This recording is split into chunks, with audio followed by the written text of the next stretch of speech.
Here with Jen Louise. It is France 2000. We're on the last stop to Fear and Loathing. What a night of wrestling we got. Jen, what we got coming up? So excited. We are live. We will still be backstage. So much drama on the run up to Fear and Loathing. All right, ladies and gentlemen, let's get the show going. Simon, take it away.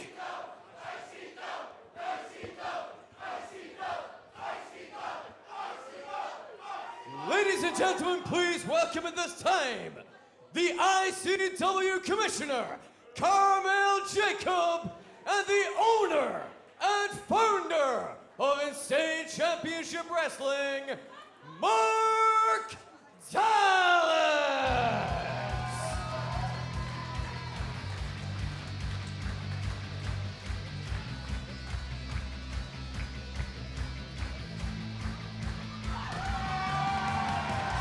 Ladies and gentlemen, welcome to France 2000, and it's our last stop on the road to Fear and Loathing, and here they are at the very top of the ICW echelon. It is our Madam Commissioner and the owner, founder of Insane Championship Wrestling, Mark Dallas. It is hot backstage, it's a wild atmosphere here as only you can get in Glasgow, and I don't think what is going to happen. Remember, anything goes down in Insane Championship Wrestling. Right, ladies and gentlemen, the reason why the Commissioner and myself are out here is we've to address a certain situation that occurred recently involving a certain individual who no longer is employed by Insane Championship Wrestling. What he did was not acceptable. And it wasn't a very easy decision for myself, the Commissioner, and everybody in management at ICW to make, but we had to change, obviously, due to the circumstances, the title match for Fear and Loathing Night 2. Also recently, Stevie Boy has suffered another injury to his knee. So we've been thinking long and hard about this, and the new main event for Night 2. Okay, we were about to get a bombshell announcement regarding the main event of Fear and Loathing. And one half of that, signed, sealed and delivered, will be this man, the New Age Pharaoh of Filth, the ICW World Heavyweight Champion.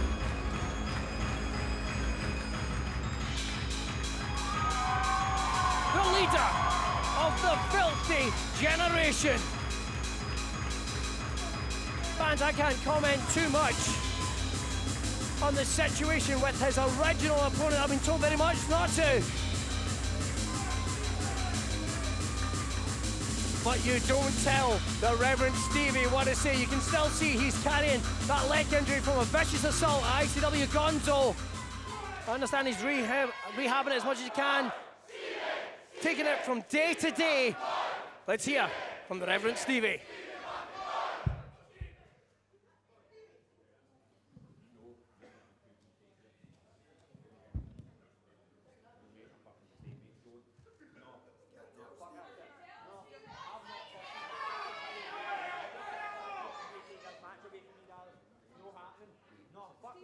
Sign the fucking match.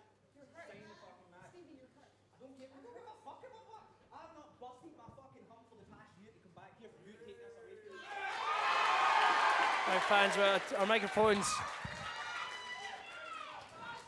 You want to do this in front of everybody? Listen, when that incident happened, I know that you tweaked your knee once again. And that knee injury kept you out for a year, kept you in the shelf, and I know that it fucked your head. It made you depressed, mate. It was a horrible situation. And I can't in good conscience ever let that happen. Mate, you need to understand that I look at you like a little brother at times. Listen, I used to sneak you into venues to wrestle when you were too young to even get into the club. You didn't even have an ID that would let you into the club. We'd sneak you in the back door to wrestle for ICW. That's how long you've worked here. I know how bad it was that year. That year away. Your age, shouldn't be out of wrestling for a year. Do you understand that? This isn't easy for me, Stevie. I didn't mean it. I need to do this. You are in no fit condition to perform. What the hell? That's Red Lightning. He's not. Red Lightning, who holds the square goal cash-in opportunity for an ICW title shot at any given time. Stevie Boy is still on the active roster. He has taken the knee injury from day to day, but he's still on the active roster, which means he's not now, surely. So you think that Stevie Boy is in no condition to perform at Fear and Loathing? No, you fuck off. He can cash that in any time. He's surely not Now, there's tonight. been a lot going on here surrounding the World Heavyweight title. So much, in fact, that I think everybody forgot about this. Now, this briefcase entitles me to a shot at the ICW title any time I want. And Stevie, I understand that you want to go into Fear and Loathing as a defending champion, and I respect that. I understand that you're hurt, but there's a show that the show must go on, right? If the champion can't perform, then surely the best thing to do would be... Wow! It was a distraction. He was picking his moment. The smartest man in pro wrestling today has had his game plan laid out. He has laid in wait since January of this year when he won that championship. When he won that championship opportunity. Oh. And that loaded briefcase, that weapon. Is this going to go down? There's no referee out here.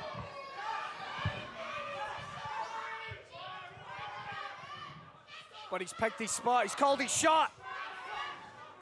Maybe, just maybe, the time for talking just like me is over. Red Lightning's getting out of here after assaulting the champion even further. Carolina Jacob, she's going to go back. She's got a lot of work to do backstage, but Mark Dallas is just trying to calm this down. This is not the way we wanted I beg your pardon, France 2000 to go down. This isn't on the run sheet I've got in front of me. I don't know what's going on here. Aruna's back out. He's got a referee. No way. Under the terms of the square goal cash-in opportunity, the referees is going to cash it in. As soon as that's in his hands, it's happening.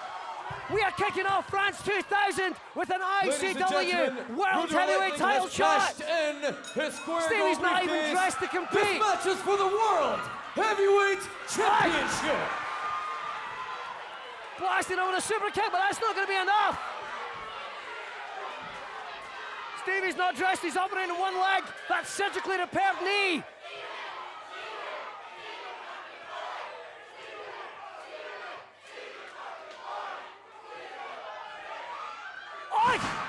He blasted him with a knee right to the back, bone on bone. He's gone.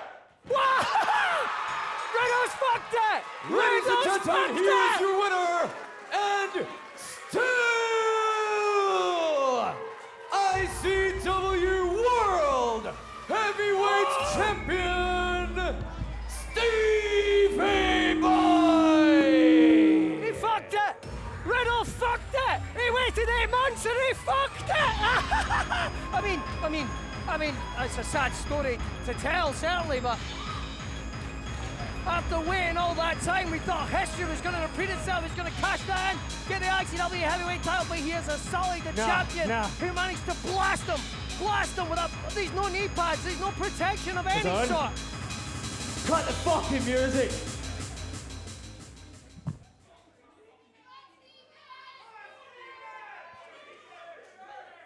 There's no do-over. That's it. There's no number one contender.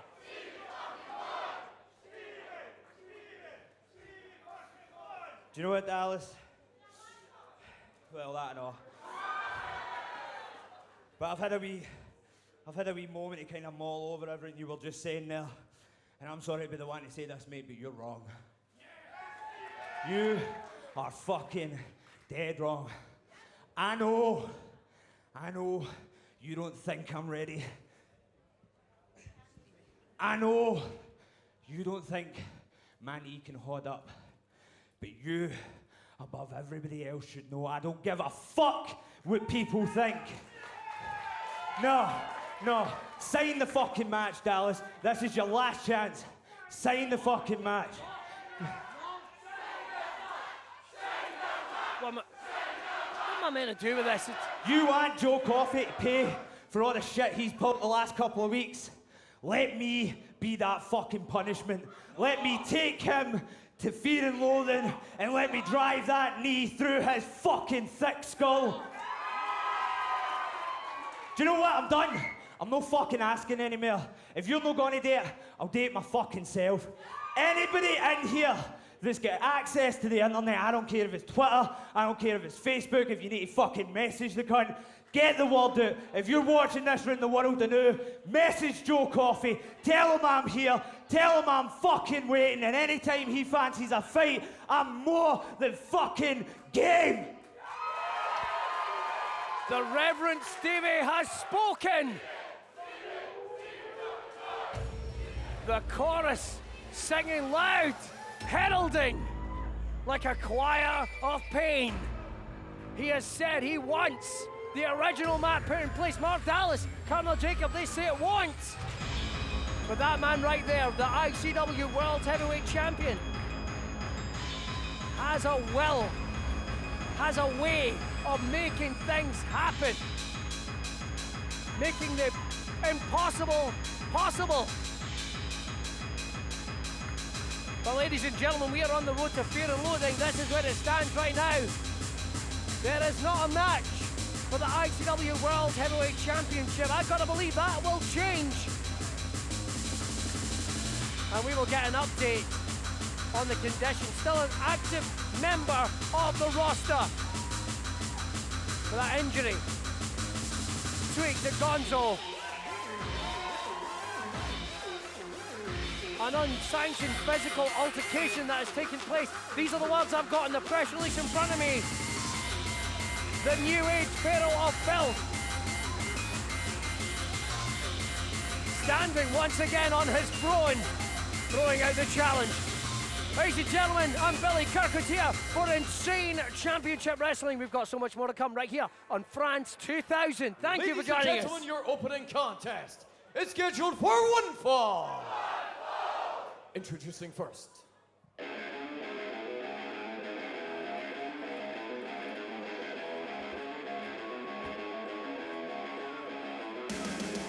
He is a bastard of a boy.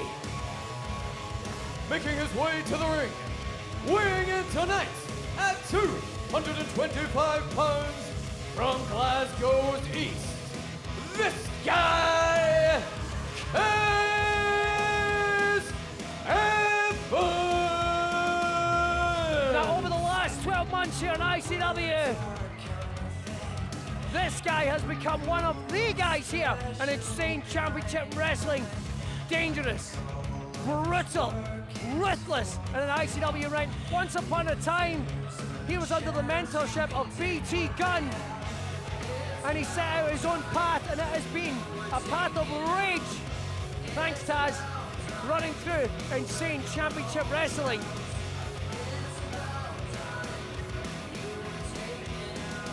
I have been nothing more than impressed. This dangerous, ruthless throwback simply out to just unleash punishment.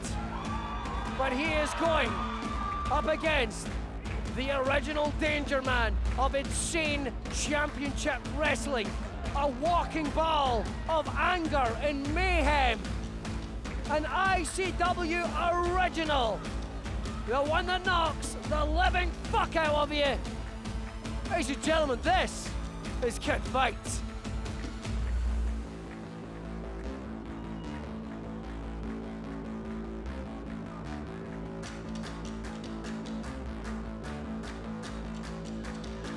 He will, in just over a week's time, go up against Paul Robinson. Coming to the ring Glasgow and weighing in tonight at 190 pounds, representing the Fight Network from Glasgow, Scotland, this is Kid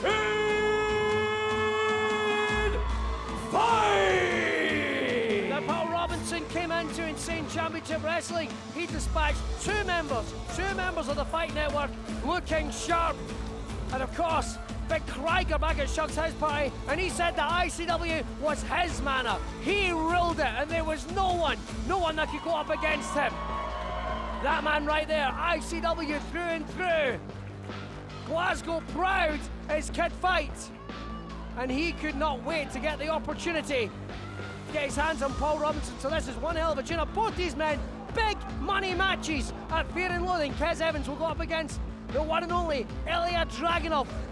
Kid Fight will take on Paul Robinson. You can't even for a second consider missing these matches. But this is going to be no resting on the laurels.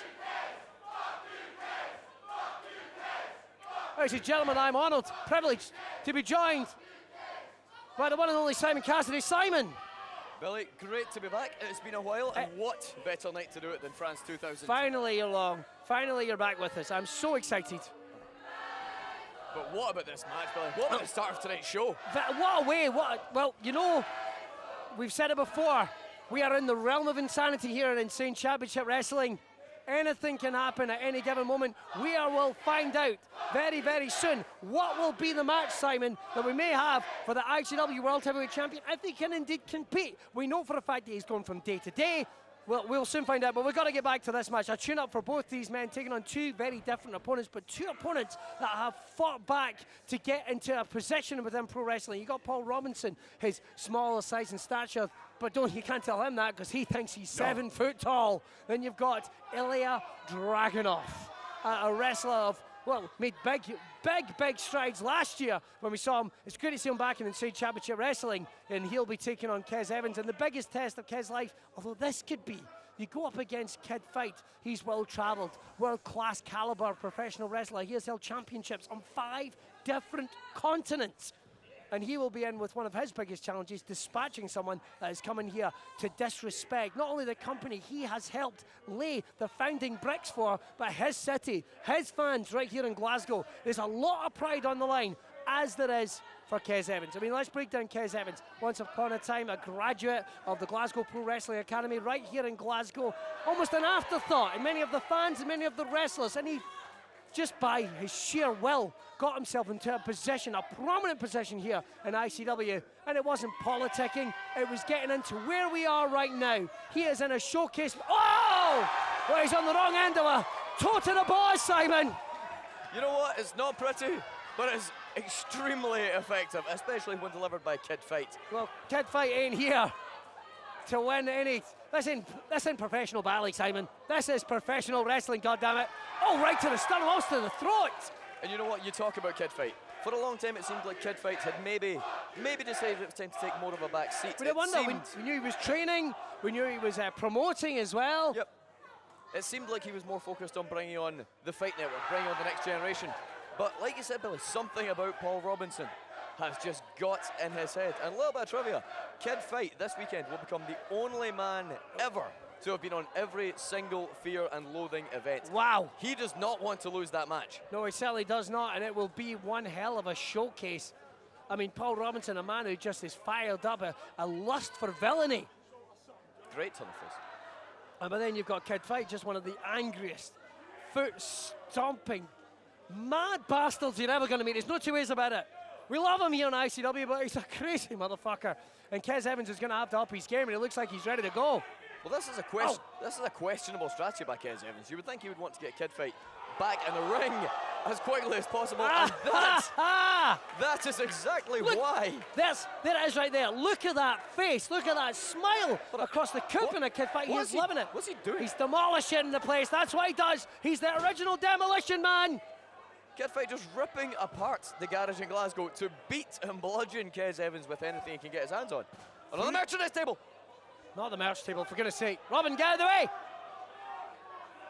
There we Fight see. loving it, and I have to say, Fighto looking like he's putting a bit of muscle here. He's taking this very seriously. Absolutely, and you know what? He has to. Just not to look past Kez Evans. Kez has been on a roll in recent months. The wars we have seen him go through quick with libation. BC Gunn. Hydration is key, Bill. No, Kez Evans was appalled by beer.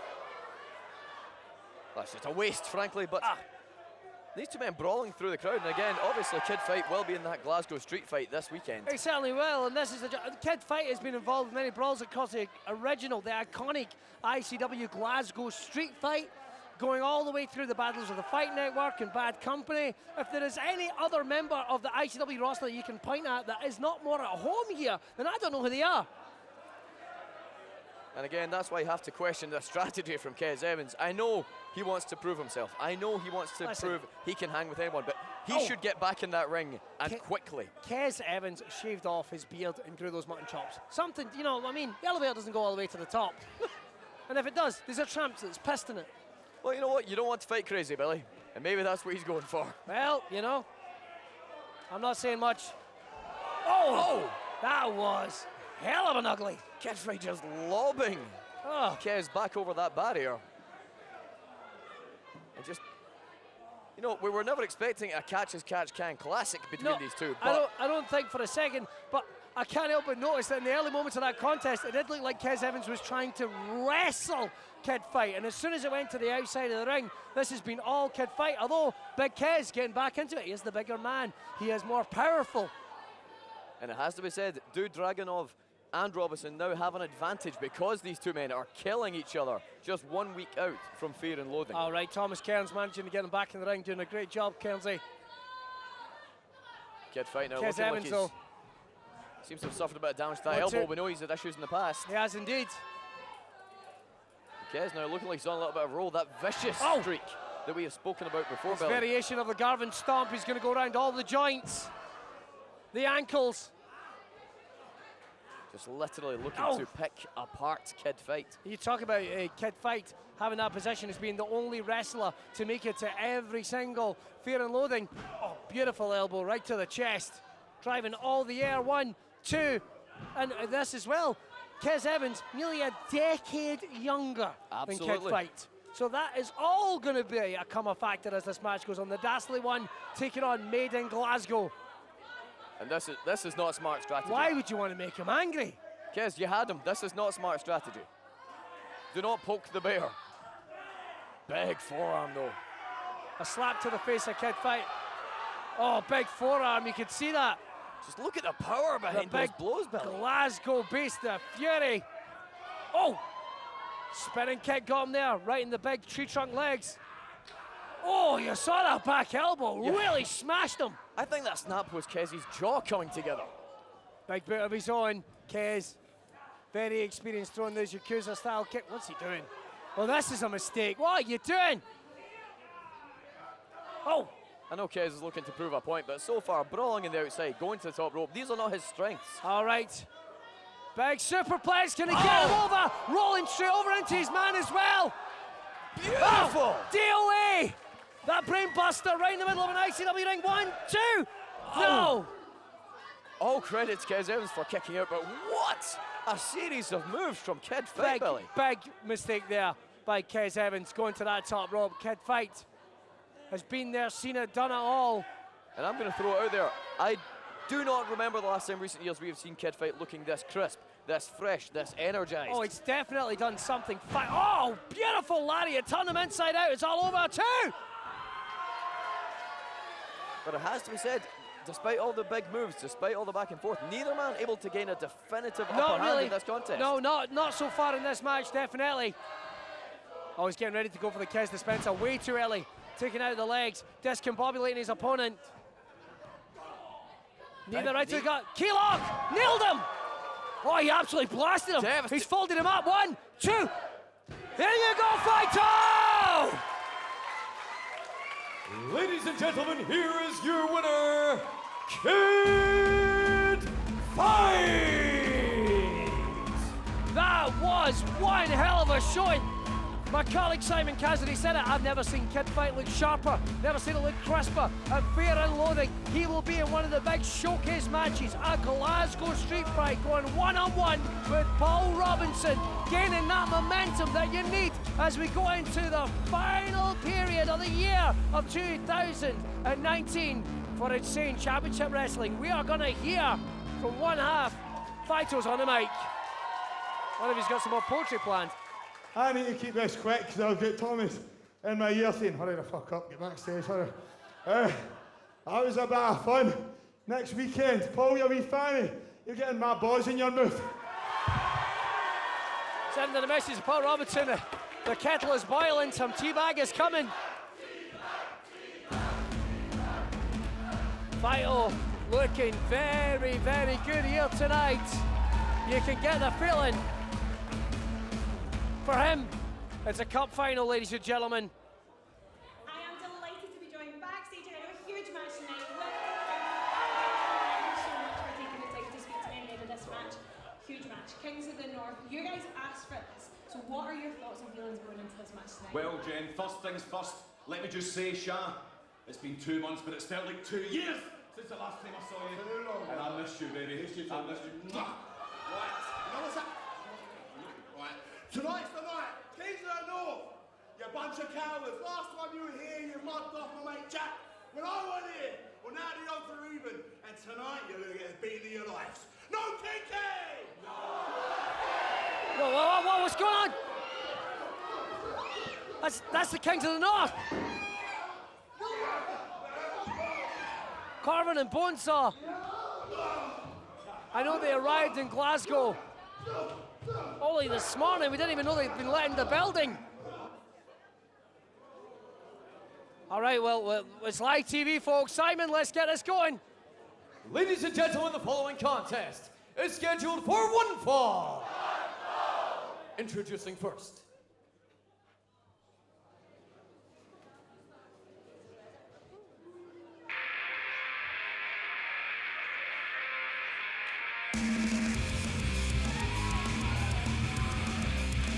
All right, there's a return to Insane Championship Wrestling of Turbo Josh Terry.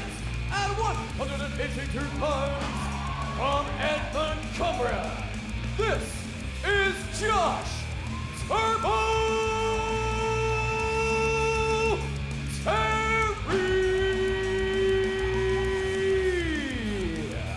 Now, the last time Josh Terry was in Insane Championship Wrestling, he was challenging for the Zero G Championship.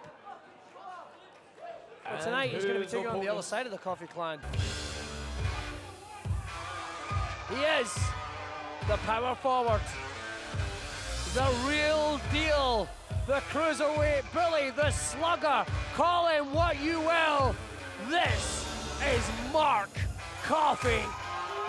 From Glasgow, Scotland, weighing in tonight at 245 pounds, he is the power forward, Mark Coffey. A one-man army. Power, agility, ruthlessness. Two-time former ICW. In fact, what am I saying? Three-time former ICW Zero G champion. An iconic tag team, multiple tag team title reign in Polo Promotions. At Fear and Loathing, he will have what I believe will be one of the best matches. Beautiful hip toss there.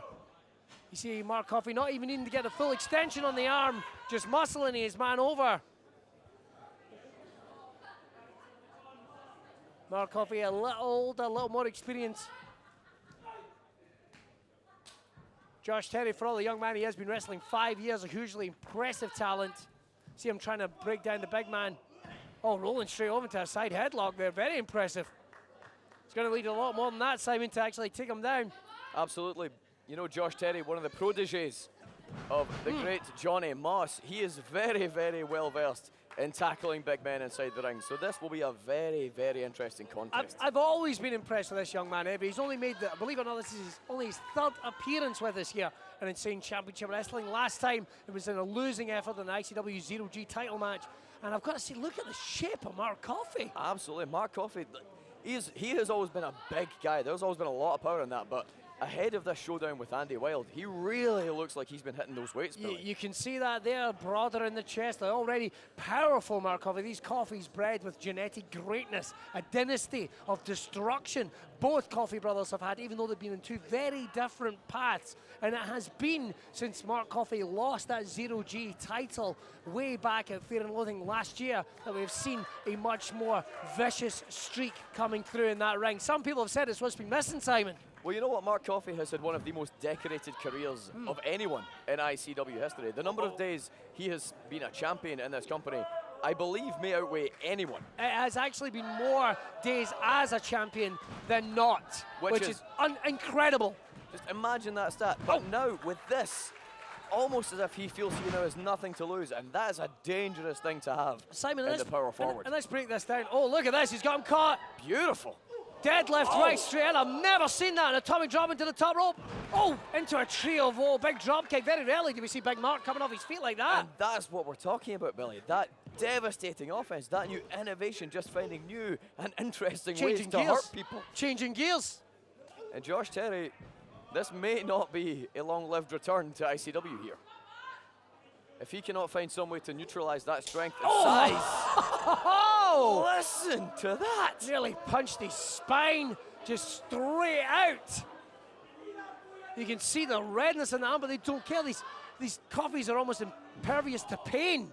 It's what makes them more dangerous, Simon. They're happier causing themselves fear. I mean, when you punch someone, it hurts you. You just think about that. You're putting blunt force trauma on your own body, but he hits it with such power, such force. It's why they call him the power forward, the real deal, the slugger. Absolutely, and look at the offense he has dished out, and he has yet to break a sweat. Oh! He's just having his way. Big Irish whip. We can't call it that after Brexit, of course. It'll be a hard border for that. That's definitely. But Josh Terry, Billy, I'm not sure how much longer he has in this match. This has just been devastating from the opening bell. Josh is in fantastic condition. I believe that he has, and I'll use this phrase from Gorilla Monsoon, the intestinal fortitude to hang in there, but the body will eventually, if Mark Coffey decides he's going to knock this young man out, there will be no say in it. And at the moment, he's trying to knock his kidneys out. And again, we saw a little bit of fire there, but then Mark Coffey just back to that lower back, that spine, those kidneys, like you said, Billy, just. When Mark Coffey was the Cruiserweight Billy as the 0G champion, you think of the beatdowns he put on the likes of Kenny Williams, Solar. You think of that long list of names that were just taken apart. Some of them effectively exorcised from the pro wrestling world. They never came back. You're never the same after you've been in there with Mark Coffey. Absolutely not. And you know what, Billy? You said when he was the Cruiserweight Bully. I don't think he's ever stopped. No. I think you look at this band of, I'm going to say masked misfits that he has with him with now. one arm, open Uranagi. Sorry, Simon, didn't mean to cut you off. Two. Close kick out from Josh Terry there. But yes, the Cruiserweight Bully, he has that masked band of men, the power forward, all much smaller men. You have to wonder, how did he persuade them to simply do his bidding? I'm going to say bullying, Billy. Oh, you need to think about that. I mean, look at Josh Terry. I mean, in terms of height, there's a little bit of Mark Coffey. In terms of weight, power, yeah, definitely. But Josh Terry's no small man. No small man at all. It's frightening speed in that ring. And so far, that has not played a factor because he has shut him down like a sparrow flying into a glass window. Absolutely. What Josh needs to try and do is what we're seeing right now. Oh, look at this. Here we go. Oh, he nailed him right on his knees. Pick up the pace, use that to create some distance, get some of the, oh! 1, 2, tumbleweed, no! You know, you see so much high-flying offense these days that you don't appreciate.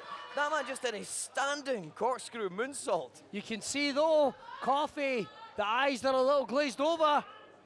That's the damage. That DDT really rattled him. And maybe this is the Straight difference. over. And again, he goes back to what he knows, that blunt force trauma. What? Oh, Polish hammer, straight through. That can stop a heart dead. Oh, and I thought it did. That was as close to a 3 count as you can get without that bell ringing. Can we get the Undertaker? Kane, Papashenko. Oh, Mark Coffey going for that big chokeslam. Josh Terry spins right out of it. He's trying to go for this again. It backfired earlier. No, got him in a cutter. And maybe this is it, Billy. Maybe that stamina, maybe the conditioning of Josh Terry will be enough to get him through this deep water here. The open scissors cutter. No, it wasn't enough. And look at the frustration there, Billy. Almost a look of desperation. But the thing is, in the first period of that match, you can see the beatdown. The damage has been done to Josh Terry, so he's having to go to those hours in the gym. The cardio, he's having to dig deep because he's going to have to take his shots thick and fast. Shin Star press, managed to catch himself. Choke slam! Satellite choke slam. A big slam dunk from Mark Coffey there. Back off the ropes again, flying his man, volley! Nails it. No one's messing about. 2, and it's over. Simon. Ladies and gentlemen, here is your winner, Mark Coffey. Predominantly Mark Coffey on the international stage has been excelling in tag team competition, but right there he proved that being in there with one of the very best in Turbo Terry, he took his best shots, he played the game, and he shut him down.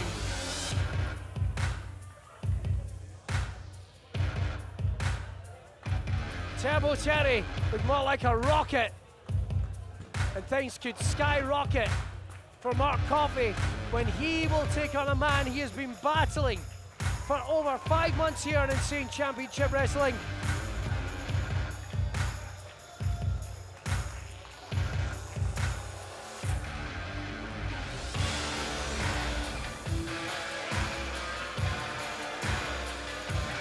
One hell of a tune-up, but it will be the best 2 out of 3 falls when he takes on Andy Wild at SWG3. Tickets are still available for that match. The Snowy Superman versus the Power Forward, and what a showing there by Josh Terry. He lived to fight another day. He's yet to get out of the starter gates here in Insane Championship Wrestling. But you get a feeling the gun is locked, loaded, and ready to go. All right, we're going to keep things rolling here at France 2000. Let's go over to Simon Cassidy. Ladies and gentlemen, the following contest is scheduled for 1 fall. Introducing first. Whoa, whoa, whoa, whoa, what's going on here? The Kinky Party and the Kings of the North. They started brawling backstage. We never managed to get it in control.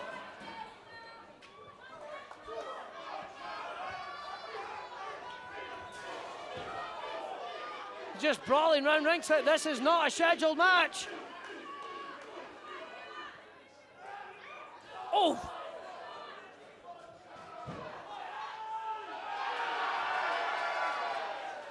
The one-man riot, the Lucha Butcher,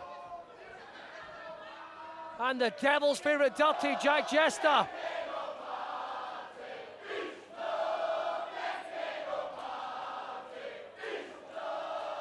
Reunited here in Insane Championship Wrestling. Oh, for the Kings of the North. You can see that just perhaps the most physically imposing tag team in professional wrestling today.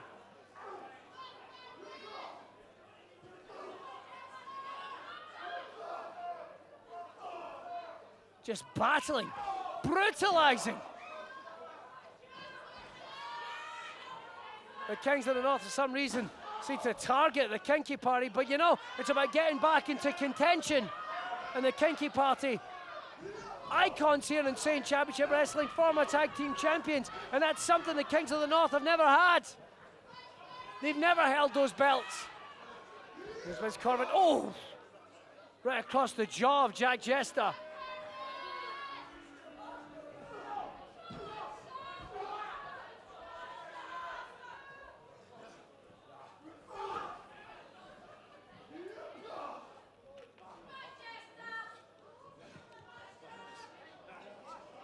What's he doing? He's trying to tie him up in the tag rope.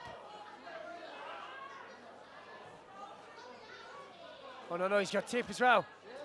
Meanwhile, Bonesaw just taking apart Sha Samuels with wicked knees right to the shoulders, right to the traps, right to the side of the head.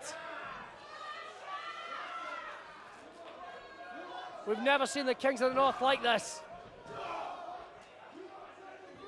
Oh! See Sha Samuels trying to come to the rescue of his partner. Oh God, they've got a steel chair.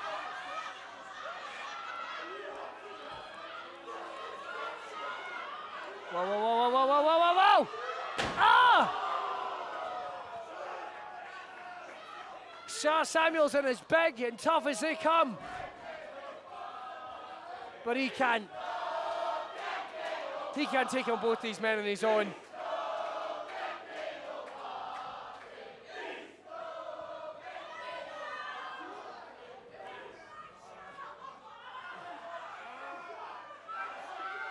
Jester trying to get out of it. Oh!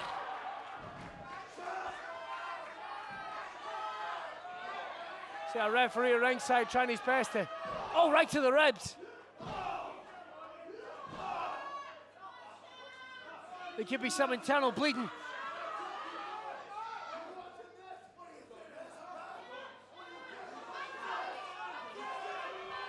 Why are they doing this? I mean, is it for that very reason? What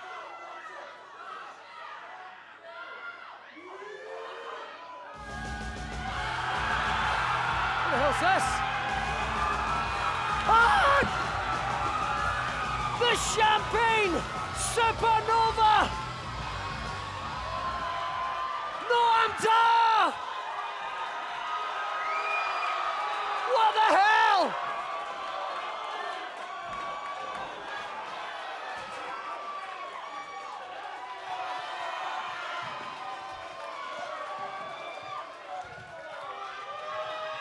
Before they were kinky, there was pinky! Well then, hello Glasgow!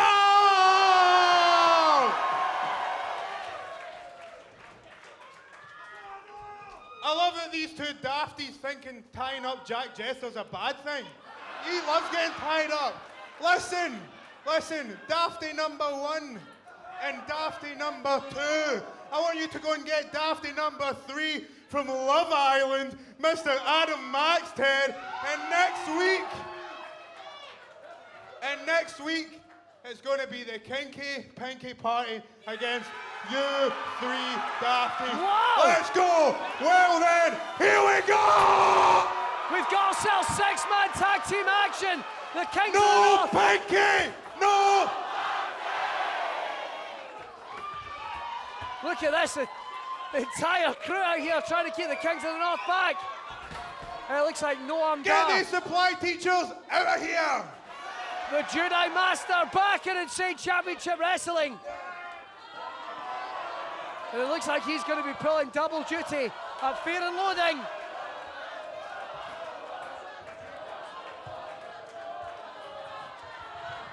We've got ourselves 6-man tag team action. Whoa! Where the hell do you think you're going, Noam? Put the chair down. It's been 3 years, give or take, since you've been in this building. And 3 years is a long time. And if you think for a second you're leaving this ring that way, you have got another thing coming. Because around these places, when you hang out with a Kinky Party, we leave that way. Music man, play my sexy music. Well, Noam's been doing pretty well for himself. I hope he's taking the money out of his pockets, because these thieving bastards will go through his pockets in a second. Honestly, like putting through a grand. Just careful, Noam.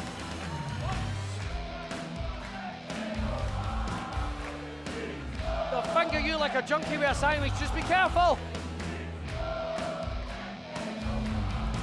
Well, ladies and gentlemen, we've got ourselves a huge six-man tag team match. It's been confirmed that it'll be Adam Maxted, the Kings of the North, and they will be taking on the Kinky Party in six-man tag team action at Fear and Loathing.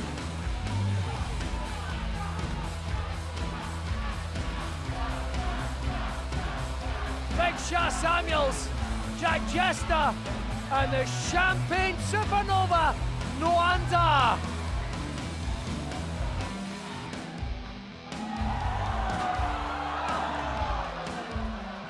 Did they drop Shah? Did they drop Shah? Did they drop Shah? I mean, he has a big unit of a boy. Did they drop Shah? He'll be raging. No, there's not enough of them. They're not all clubbed together, careful. Don't touch his front. Don't touch his front, he got tied up. Oh God, Don't forget, ladies and gentlemen, limited tickets are still available for Fear and Loathing nights 1 and 2. Please head over right now to ticketmaster.co.uk and join us next Saturday, the 2nd of November, and Sunday, the 3rd of November, in SWG3 Glasgow for the biggest weekend in European professional wrestling. That was very funny. Ladies and gentlemen, the following contest is scheduled for one fall. Introducing first.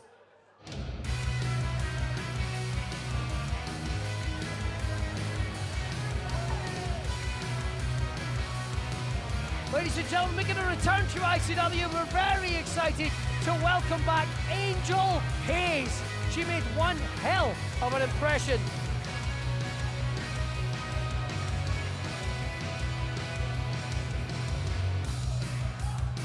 But the matchmakers of Insane Making Championship her way Wrestling, to the ring but it's not going to be an easy from night Glasgow, Scotland. She is the young lioness, Angel Hayes.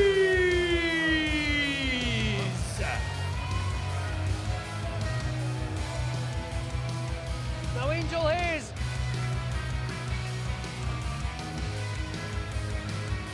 Only just recently celebrating her 18th birthday. Hugely impressive pedigree. And she's wrestled for companies all across the UK. We're very excited to have her back. But it's not going to be an easy night in the office. She is taking on the Megaton Barbie, the babe of brutality, the vixen of violence. She is the vixen of violence, the babe of brutality, the Megaton Barbie. She is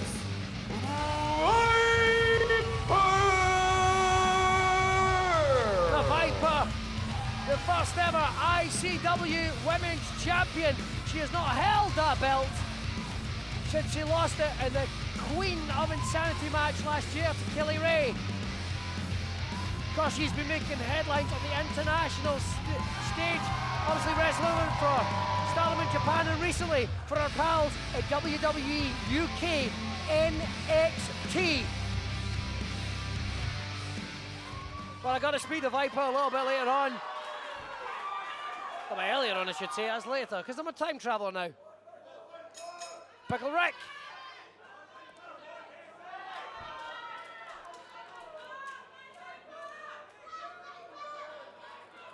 And you can see Viper looking very sure of herself.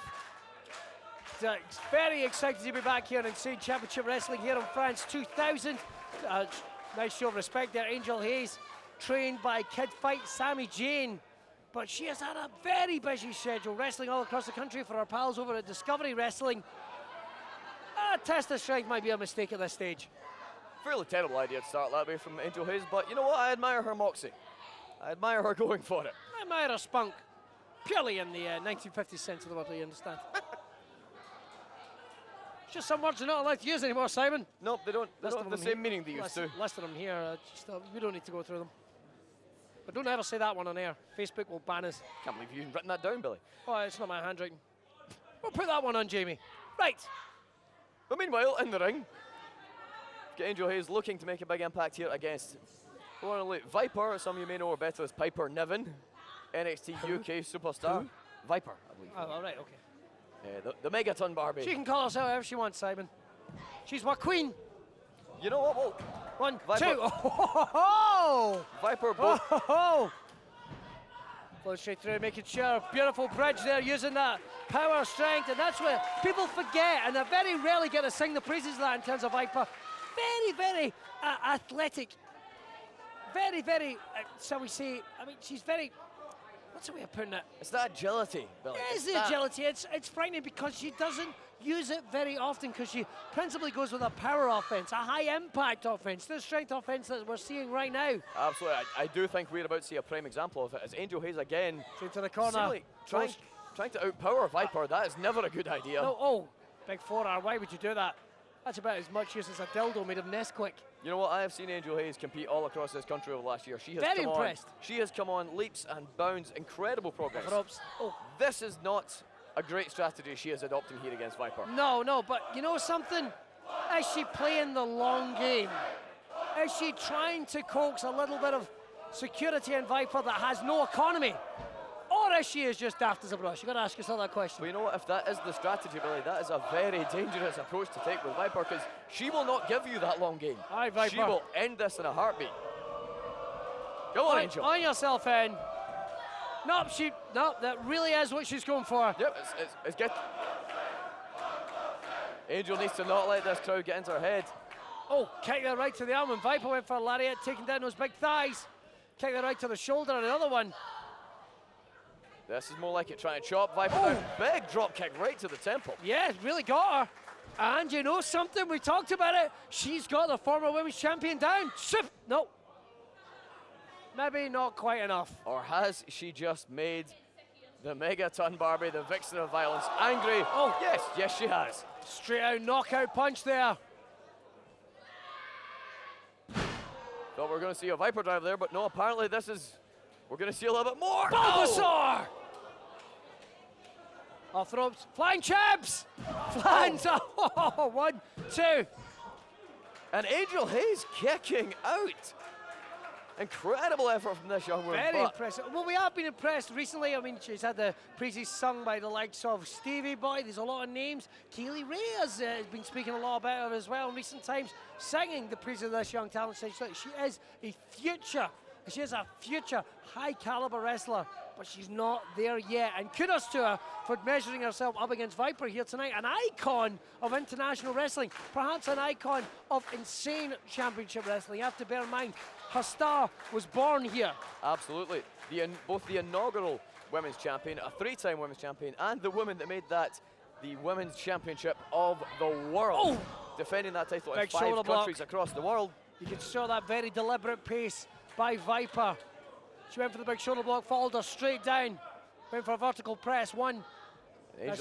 Angel's in a world of trouble here. She needs to find a way to create some separation. You can already see some redness around the cheeks going through across the forehead. That means the flow of blood is beginning to get cut off because you can see the whiteness around the nose and the jaw. Viper actually just having a little bit of fun here, toying with her. Do what she wants. Well, you know what, Billy? When you're in this position, you can do whatever you want. Your opponent can't get off the mat. They cannot fight back. Angel Hayes, though, trying to utilize strength in those thighs, those hips of her own to get back. Big right hand. Arthur's managed to send Viper off. Big shoulder block, that's going to fail each and every time. Viper just too quick, too powerful. Oh, well, look at that, utilizing her own quickness. Flying Chabs. 2. But again, Angel Hayes able to get that shoulder off the mat. It's hugely impressive. But you have to wonder, is this just delaying the inevitable at this stage, Billy? Well, Viper, of course, has been wrestling a very tough schedule, as is Angel Hayes. She came off a run of summer tours. Here we are now, very much in the winter. Once again, Angel Hayes now finding herself, her face just compressed into that mat. That makes it extremely difficult to breathe, extremely difficult to get any separation whatsoever. And she's trying to fight back to her feet, but... Viper recently coming up in an interview that Angel Hayes had with Wrestling Junkies. It's a website, it's a fun website. Saying that Viper was one of her dream opponents. This could be very much a nightmare. Oh, Sling Blade, got her with it. And there we go. That's that speed. That's the That's agility. it, come on, you're going to have to keep up this pace. Flowing straight through, big forearm right to the throat, European uppercut. There's that fire that was perhaps instilled by the likes of Kid Fight, her trainer. Super kick, oh! And this time Oh, she she gets got on her! it. She got her, she went straight down! 2! No! Oh! Angel Hayes dealing with the upsets of the century here, Billy. I have never seen Viper go down like that. Did you see it? Billy, Her legs just went down, spiraled into the abyss. Billy, look at her eyes. Viper's still out. The lights are on, but no one is home. Okay. Trying to drive just to survive, went for a big lariat there. Caught her in the middle of the ring, Viper backing, Viper driver! And just like that, Viper flicks the switch. But I think you're right, Simon, it didn't have everything behind it.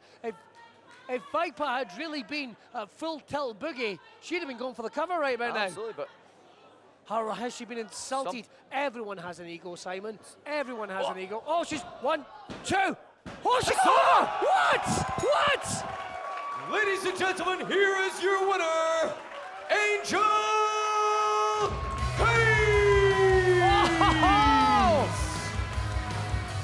Well, the dream has become a reality for Angel Hayes.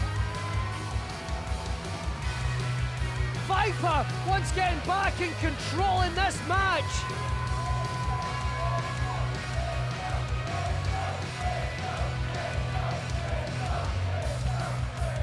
Viper getting back in control of this match, and you can hear the ICW Mafia singing the praises of Angel Hayes.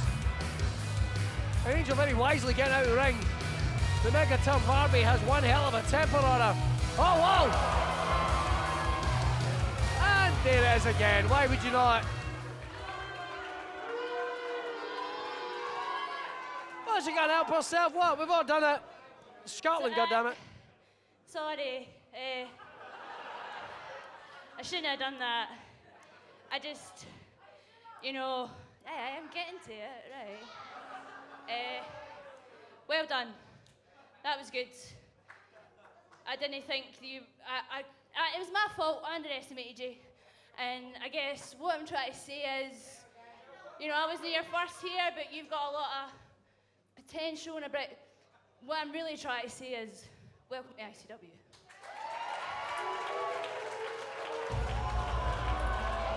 She's not. Is she here? That.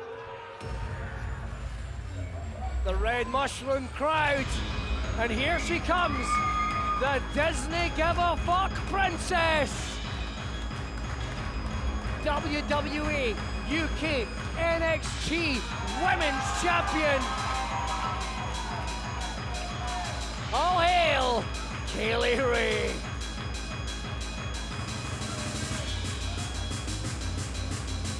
Woo.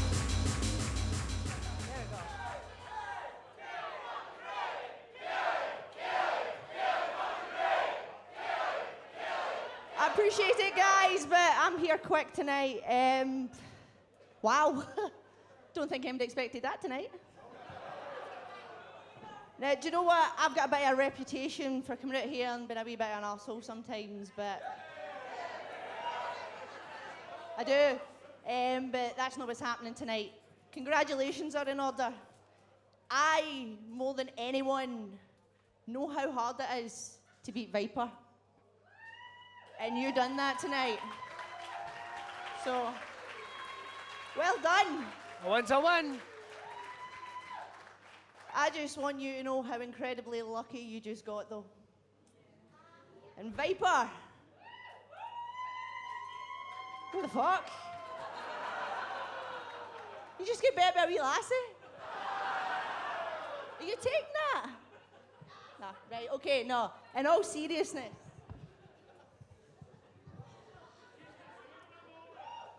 I've gained a wee bit of clout in this wrestling business, and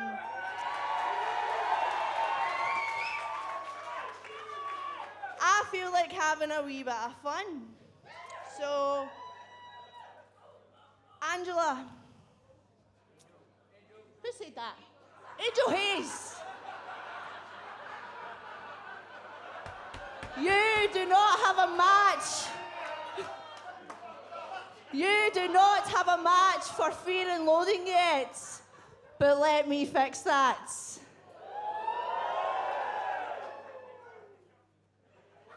I'm going to give you another chance, not just to prove yourself against Viper, but to prove yourself against two of the pillars of the women's division in ICW. No way. And do you know what? I know, you're the underdog here. I'm not going to leave you on your own. Someone else is announced for next week. So in Fear and Loathing, night 1, it will be Kaylee Ray and Viper versus Angel Hayes and Zaya Brookside. What?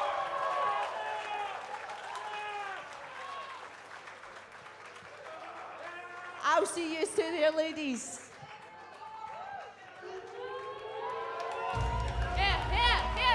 Wait, does that mean we're pals now? Does that, hey, get back here. No, I don't think we meet your pals. Come on, friends. No, that's adorable. Best friend. Let me tell you about my best friend. Okay, that got creepier than pubes in a birthday cake. But ladies and gentlemen, we've got ourselves one hell of a match. And it's going to be Zaya Brookside and Angel Hayes taking on Viper and Kaylee Ray at Fear and Loathing. You've got to get your tickets now, fans. They are going so fast, they are limited. You can get them at ticketmaster.co.uk. I thought I'd take a minute here as the most successful manager ever in ICW history to introduce you to my new boy here, Jason Reed, the one for the future. Now this boy's going places, and I know, because I've decided to align myself with him. I'd say, align? No, I'd say form a union. Who do you go with that? This boy is going to the top. In fact, don't even take my word for it. Listen to him. Let me tell you the difference between me and everyone else in that match next weekend. I don't care if the fans cheer or boo me. And that's what makes me so dangerous. See, this man has been there and done it. He's been at the top 3 times over. And the 4th time, he's taken Jason Reed with him. I'm better than a cowboy. I'm better than a sex hero. I am the future in ICW.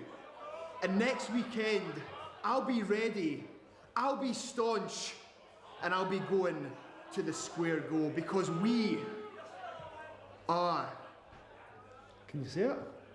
The people.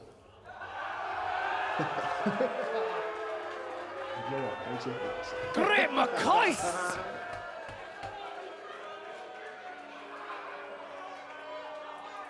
Ladies and gentlemen, the following contest I hate football. is a 6-man tag team match This on? scheduled for one fall. Introducing first.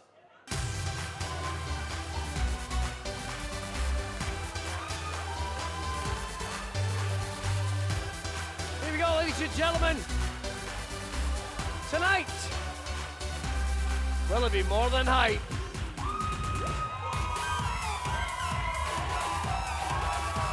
Making their way to the ring, they are the team of LJ Cleary, Nathan Martin, and Darren Kearney. More than hype! This is 6-man tag team action. More than hype. Taking on Leighton Buzzard, Kieran Kelly, and Aaron Echo. Scotland, kind of, versus Ireland.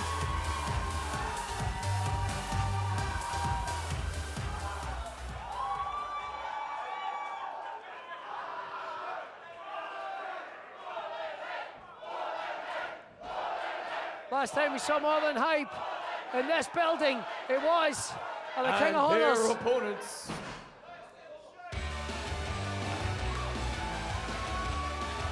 Now loading, it's Shotgun. Kieran Kelly, who I'm going to believe is going to be a future champion in Insane Championship Wrestling. This young man, one of the most exciting talents Scotland perhaps has ever Weighing in produced. tonight at 10 stone, he is Shotgun Kieran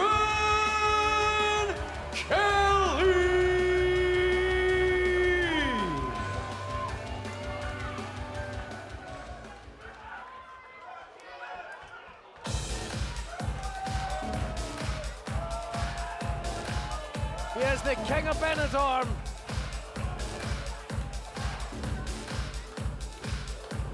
And he is alpha mental. We're drinking him. Weighing in at 245 pounds, he is the King of Benidorm, Aaron Echo! Big Aaron.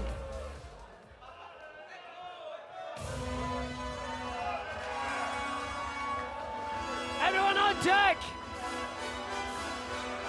Anyone caught dawdling shall be shot on sight. And their partner from the Isle of Tortuga, he is the captain, Leighton Buzzard. Captain Buzzard on deck, ladies and gentlemen.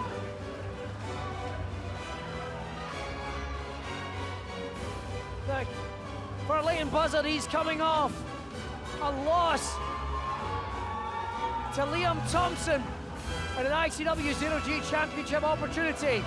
Looking to build momentum as he is going into Fear and Loathing, where it will be a huge three-way encounter.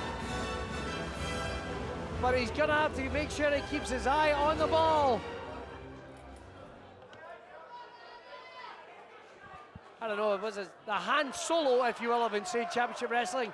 You turn up with a ship, apparently you're a captain. I'm in a Han Solo. Think about it. Hey, what about the deckhands? Hey, think about them. They're working for years. Solo turns up, gets on ship. Fuck you, Han Solo. I mean, don't fucking, you know, it's a weird thing. Billy's still very upset about Han Solo and the whole situation. We'll try to move past it. But I mean, I've not seen The Force Awakens, but I'm sure everything's fine. oh, Right. Sorry, what? No. here we are, the bell ringing in this huge six-man tag team match here. I knew I should have gone straight to The Last Jedi. What an idiot. Why wasn't in the film? Right, okay. Right, I'll try and get my composure. What we have here, very excited to see more than hype back in Insane Championship Wrestling, Simon. We got to watch at ringside when these young men really with a standout performance back at King of Honors. Absolutely, Billy. And you know, in many ways, what we're seeing in this ring, when you break it down, is potentially the future of the cruiserweight division, the 0G division. Oh, right now, here certainly. in Insane Championship Wrestling. LJ Cleary now going toe-to-toe with Shotgun Kieran Kelly. All right, trying to go for the legs there, the quickness of both these men. We're going to do our best to keep up the action. I'm not sure it can be done, Billy. Well, you know something? You could turn around and go cruiserweights, but if you actually look, there is some big men in this contest. Absolutely. Got big Aaron Echo on the right side. But I have to say, in terms of chemistry, well, Kieran Kelly and Leighton Buzzard battled for almost a year here in Insane Championship Wrestling. Some of the most exciting singles encounters. Beautiful drop kick. Of course, Kieran tagged the big Aaron Echo, the tallest man in this contest, but certainly not the slowest. Look at the elevation. Look at the speed and the agility of big Aaron Echo. Oh. Aaron Echo clocking in at That's a about smash straight down. 235. European uppercut just smashing his way through the skull. Big lariat in the corner. Falls out with another one. He just likes to smash down his opponents. Just absolute. We see that holding onto the wrist, no separation at all. And there, well, you know, we talked about the chemistry that is by Leighton Buzzard. You know what? You would assume that the tag team chemistry in this contest would go to more than height, but so far. Well, in saying that, they've cut off the ring. Quick tags in there. We're going to Leighton. Two. Going for that pin attempt. Oh, no. Trying to muscle his man up. Leighton managing. Didn't quite get him. Using that core strength to put him straight back down, but couldn't hold on to it. You can see the red face of Leighton doing his very best. Oh, rolled him, almost a judo throw there, Simon. Absolutely. So far, some extremely fast-paced action. A lot of tags made already, and we are in the very early stages of this contest. Leighton Buzzard up in the crow's nest. And if you see that change of direction there. Beautiful roll through and a drop kick. Nails him with it. One. Leighton Buzzard looking very good in this match so far. Side headlock there, one of the most basic, but one of the most game-changing maneuvers in pro wrestling. There is that chemistry Look at that, there's just shots coming from all sides. I don't even know how to call that, Billy. That was a splash, a drop kick, a kick to the skull. A double stomp. I think it may be morphin time, Billy. All right, we've seen this before. All right, that didn't go according to plan. Possibly taking a little bit too long singing the Power Rangers Now it theme looks tune like there. the saddest cheerleading you've ever seen. Big Aaron Echo taking absolutely no prisoners, just dismantling more than Hype Zord there. Big European uppercut. Big Aaron Echo, though, he's going to be able to play the power game with these two young men. LG Cleary, the smallest from the Northern Hype team. Trying to get back in the corner, trying to make a tag to one of the members of NTH. Oh. Baron suddenly seems like he has been the difference maker in this match. The momentum has very much shifted. Look at the welts on the body. That is the paceless match. There has been no dead air. Simon, I don't believe this one's going to go long. I do not. Oh. And I've got to say, Billy, Stanley Minton, he's done 1, 2. For all they have been in polar opposites perhaps of the ICW spectrum, it has to be said, the team of Buzzard, Echo and Kelly have been looking great in this match. You know, I was wondering, just a week out from that big triple threat match featuring Leighton Buzzard and Kieran Kelly, along with the Champagne Supernova Noam Dar, I was not sure they were going to be able to get on the same page here tonight. And big elbow there, fighting out of that position, straight to the waiting arms of Big Aaron Echo. Big lariat misses, catches his man, open back suplex, no. Oh, pounce against security, really rattled him. Now he's about 3 feet away, but he may as well be a mile when you're in that ring. Saw that baseball sliding across the room just to cut off. And once again, once to the well, and he's going to do it again, no. Leighton Buzzard showing that inexperience, taking their eye off the ball. Leighton didn't see him, just assumed all was fine. Big baseball slide there. Well, it has, no matter what we say, we can see all the chemistry in the world. What? Oh! Leaping, running, circling knee. But they know how to wrestle in these 6-man matches, the Northern Hype. Absolutely, this is what brought them to the dance. Pouncing against security of their own. They travel together, they train together. And they party together, Billy. Falcon's Arrow, 1, 2. Oh. Close, 2 count there. And that's it, the pace just keeps on going. You know what, you hear an awful lot about the fun, the laughs, the jokes of Northern Hype, but they are getting business done here, They certainly are, much improved from even the last time we saw them. LJ Cleary now going for the 2. pin. Their win-loss record here in ICW has been, well, it's not been amazing, so they're chasing that first victory. And you know what? What better a victory to pick up than against this team? 3 of ICW's own, 3 men who have been making a name for themselves over the last 12 months here. 3 men that have positions on the card of Fear and Loathing. All right, we tried this earlier. It's going to go back to the hype Zord. I don't think it'll work again this time. Again, taking too long. There's Leighton. Oh! Beautiful leaping cutter. That was ugly as hell. That had to be from about 10 feet in the air, Billy. What a move. Popping his man up into a European uppercut. Kieran Kelly shotgun on target. Here comes Leighton. Cannonball! Look at the elevation from Leighton Buzzard, and now Aaron Echo! Oh! Big 235-pounder flying over the top rope there. Don't know how much of that he caught, but enough he to got wipe enough. out. He certainly got enough. You know what, Billy, when you're 6 foot plus and built like Aaron Echo, you don't need to get all of it No, he to certainly wipe don't. everyone out. And that's what he's done to More Than Hype. All 6 men on the outside of the ring now. Again, this has been a furious pace in this match so far. It can't keep up for too long. It's going to come down to who is going to make the first big mistake. Another European uppercut right to the chest, actually driving all the air out of the chest. Another one. And like Here comes Kieran. Pouncing elbow, got his man right in the side of the ear. Mr. Buzzard, straight over. Oh, he smashed his forehead. Could that be it, Billy? Could that be that mistake you were talking about? When you're competing at this pace, when you're competing so quick, so rapidly, all it takes is the slightest Here miscalculation. comes shotgun. No. Taking on both men, but the numbers are not on his side. Leighton's been here before. Sorry, Kieran's been here before. Oh, he got caught straight to a powerbomb. He can't muscle him up. Look at this. Oh! Straight into the knees.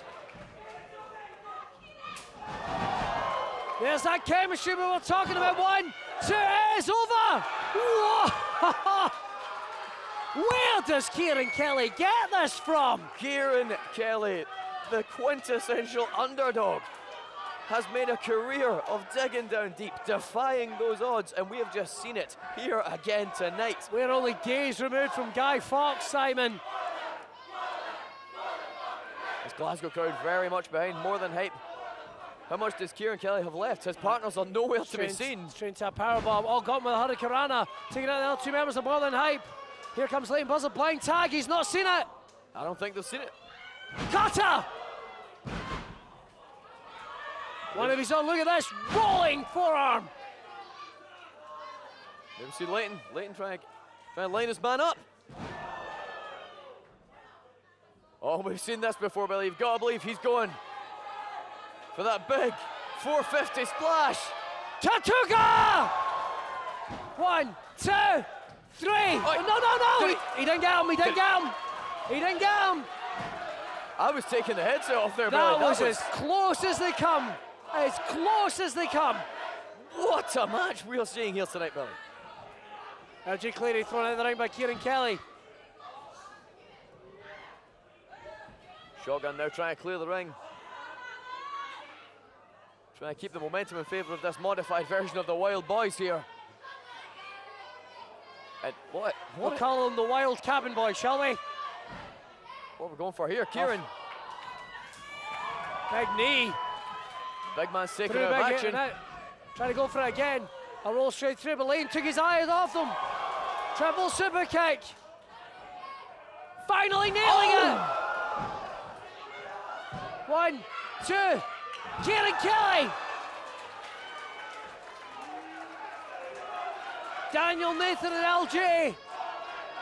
I do not know how to call this action, Billy. All right, Leighton Buzzard, though, managing to scrabble over. He was still the legal man. Having that ring composure. Go through. Small package, it could be enough. Oh. Veteran move from Kieran Kelly there, did not let go. Satellite DDT. You saw that holding on to his man, roll him over, he's It's got him! Ladies and gentlemen, here are your winners, the team of Kieran Kelly, Leighton Buzzard, and Aaron Echo. Nailed him, shotgun! Fans, I'm out of breath on that one.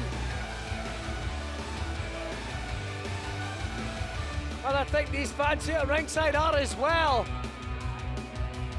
The Wild Cabin Boys looking pretty good here against More Than Hype, although I gotta say it was anyone's match. Anyone's match.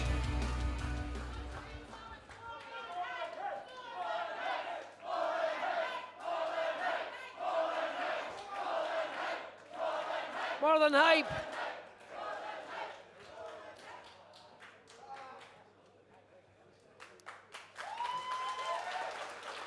More Than Hype living up, going beyond. Every time, more and more impressive. Blah. Just so impressive, but yet to pick up a win. And you know something? Perhaps they just couldn't stop these three tonight. Aaron Echo, Kieran Kelly, Leighton Buzzard.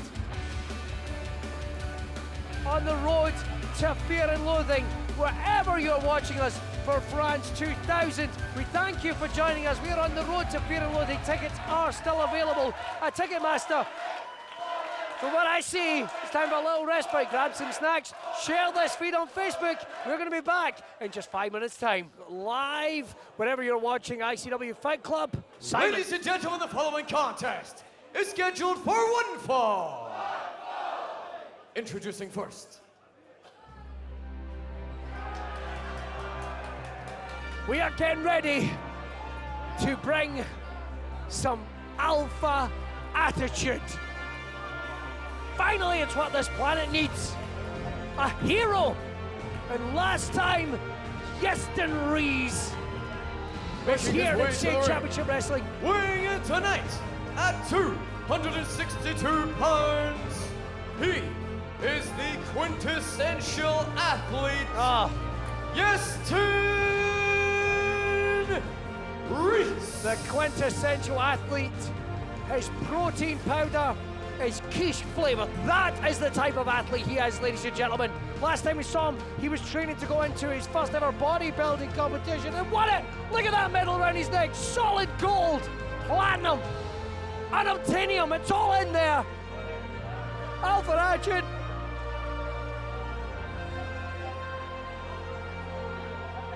I'll never have someone in my life that means as much to me as Yestin Reese, goddammit.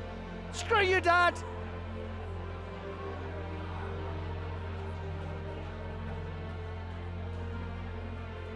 Yestin Reese, the quintessential athlete. 6'3", 280 pounds. Keep an eye on that, he'll break your face. He'll break your face wide open like a Kinder Egg. And his opponent. But if you want to play the size game, ladies and gentlemen, he is the Stovey Superman, the leader of the Wild Boys. Let's go Wild! It's Andy Wild! Coming to the ring, he is the Stovey Superman, the Dad Bod God, the leader of the Wild Boys, Dad Bod, Andy Wild! Now Andy Wild has got himself a big challenge at Fear and Loathing, where he will be taking on Mark Coffey in the best 2 out of 3 falls match. But he's going to have to put that right to the back of his mind right now.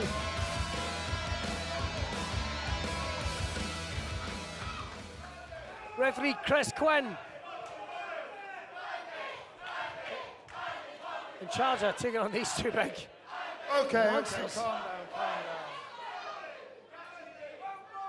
down. Andy, before we get down to the big lads wrestling, I just wanted to have a little chat with you. So let's have some decorum, please. Andy, you're obviously a man of the people. I mean, you look a lot like everyone that stood out there. I myself am a role model. But tonight, we answer that age-old question. Powerlifter versus bodybuilder. Dad bod versus athlete. Now, we may have a lot of differences, Andy, but we're also quite alike. I too am a father. I haven't let myself go like you and the rest of these people. But, Andy, let the best dad win. That's maybe taking things a little too far. But one more thing, Andy. My son will always be better than yours.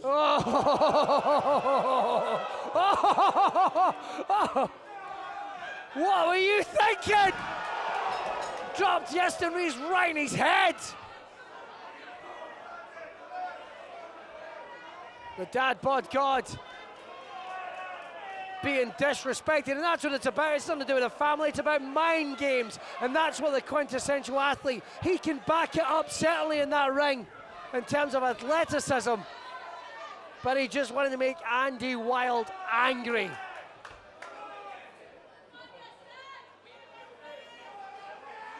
Oh. Poor Chris Quinn, his first night here in State Championship Wrestling. In the middle of these two. You got Welsh Rarebit taking on Stovies. I'm joined in commentary by my platonic life partner, Simon Cassidy. Welcome back to the commentary booth. Happy to be here, Billy. As always, happy to be here with you. Let's move along, Simon. Don't make this awkward. Oh, but one place that Andy Wild doesn't want to be in the head of that big shoulder spear straight through him. And that's what it's about with a quintessential athlete, all this pomp and circumstance. Deep down within there, within Yeston Rees, there is still the anarchist, alpha male. And you know what, Billy? It looks like Yeston might have lost his cool here in the early going of this match. Well, that's it. I think he just seems to discredit no one that's in the same mould, that Adonis-like mould. Look at the shape that Yeston Rees in. 20 pounds heavier than the last time we saw him in an ICW ring, and that is 20 pounds of muscle. It's unreal, Billy. The condition that Yeston Rees is in and is consistently in. Oh, I mean, look at the arse on the boy. Look at it. I know, I hate to say it, but this may be the first time that Andy Wild has had to deal with someone bigger than him, stronger than him, that he can't just throw around and have his way with. How will he adapt to that? And you think about this, Yeston Rees has been really unable, although this alpha attitude has brought him success in ICW. Yeston Rees has had a stop and start career, Simon. We saw him when he was aligned with a Black Label. We saw him when he was in a tag team with Bram. Never really managed to take it all to the next step. So this is finally harkening a new age of alpha attitude. Absolutely, and as often as he, harks on about all his athletic accomplishments, the one thing that has always evaded him here in ICW is a championship. So is this the first step on that road? It could be. And going beyond Andy Wild, what a comeback. 3 years it's been there for Andy Wild. We saw him back in that Zero-G Championship scramble match all the way back at Baromania. Seems like a lifetime ago. Oh, Andy Wild. Look at the size. Satellite sidewalk suplex. Driving him through the mat. I was about to say it's the typical Cinderella story, but Yeston Rees may be looking to call midnight on it. Where is that glass slipper? It's not in the hands of a Prince Charming, it's in the hands of a junkie. And he's leering it at you, and he's stealing it, and he's running down the street. Give him up my glass slipper, you wee dick! Everything okay, Billy? No. Things are awful, Simon, awful. But they're going to get better. I need the alpha attitude, or I need a pot of Stovies. That's what we got. Quiche flavoured protein powder taking on a big, warm, honking bowl of Stovies. Well, here we go, just these two big bulls colliding in the middle of that ring right now. Andy Wild looking to start getting the upper hand. Andy Wild, the Sherman tank with a Ferrari engine. A Scud missile. Andy Wild, 22 stone, look, I was going to say looking to throw that power game into this match, but stopped him dead. Yeston Rees, and it has to be said, seems to have regained some of that composure. Absolutely halting Andy Wild in his tracks. Oh, look at this, roll up, the most dangerous move in wrestling. Oh, and a huge, almost right uppercut from Andy Wild there. Splash there, avalanche to the corner. And again. Andy looking to feed off the energy of the people here. Watch this, pop the hips. Oh no, rolling him through. 1, 2, get a little extra drive on that as Andy. That's just the strength of Andy Wild, able to just throw around someone even as big as Yeston Rees. And we heard those words before the start of the contest. That's all mind games. Andy's been around long enough not to let that get to him. He's here to do a job, to build momentum. And you talk about these Cinderella stories. Well, we've got Andy Wild. What a showing he had back at the Square Go this year. He came so close on multiple occasions. But a big win at the biggest weekend of European pro wrestling could be enough to just tip him over that edge. Pop up, oh! And of course we Slam dunk, 1, 2, 3, no. So close, but again, of course, we are just 8 days from Andy Wild colliding in a 2 out of 3 falls match with the power forward, Mark Coffey. Every match on Fear and Loathing is going to be a standout. Every match is going to be a standout, certainly, but that's one fans you are going to want to watch from all around the globe. If you're a fan of just smash mouth, blunt force trauma, these two bulls, I don't know if it's going to go to the 3 falls, Simons. It could be 2 straight. You think of the combinations, and Yeston Rees is doing a pretty good job of sending an early Christmas card for Mark Coffey. Well, you know what? If he takes Andy Wild out of action, spoke too soon, roll 1, through. 2, no, he lost the grip on it there. The perspiration across the body. Accordion back suplex. No, he couldn't pop the hips and grind him round, Simon. Still managing to get it in there, but again, just not quite enough to put away the quintessential athlete, Yeston Reese. And Andy Wild, double tough, makes his home in Fife. You walk about, you feel like you're in the opening credits to an episode of CSI. And we're going for the bomb! Oh! Didn't get it. Driving all the air out of the big set. Alpha Wave! And it's over. The chain reaction. He's got him down. Whoa! The big singles win. Ladies and gentlemen, here is your winner, Yeston Reese. Wow, that is not what Andy Wild wanted.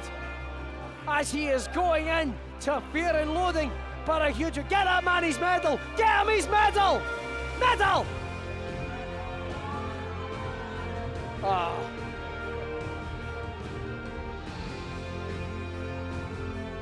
Ladies and gentlemen, look at that, he's trying to...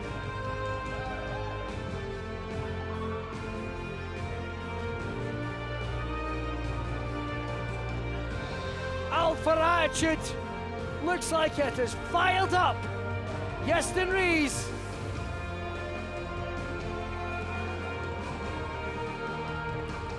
That big powerful frame, that extra weight, that extra muscle. But still be Superman. Has he lost his cape as he takes on the power forward? But you know something? There'll be another go around for the king of the rebound. Big Andy Wild keeps making wins. World-class performances, but that really is taking it out of him. All right, fans, we're going to keep things going.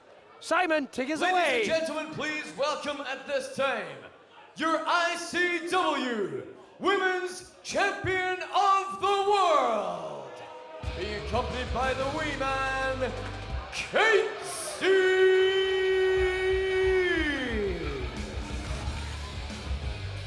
The mother of chaos, the ICW Women's Champion and the manager of champions.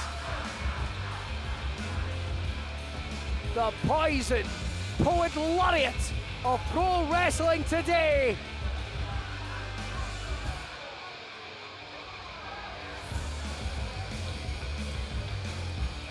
Verified and vilified as the wee man.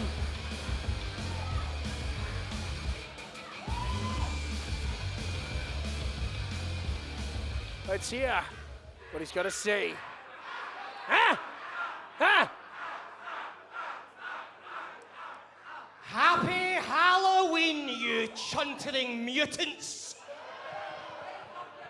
I'm glad to see that you all came dressed up as unemployed scumbags that live in your mum's spare rooms.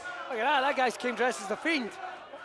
Oh, sorry, lady. This guy especially has really made an effort. Wow! That's impressive, man. Like a Poundland Big Lebowski.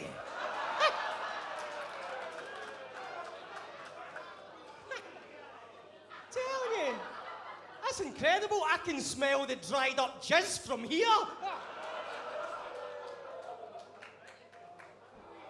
But speaking of costumes, I'd like to talk about someone who treats every day like Halloween. That Evanescence reject. That illegitimate stepchild of the Addams family. Evil. Thursday Adams.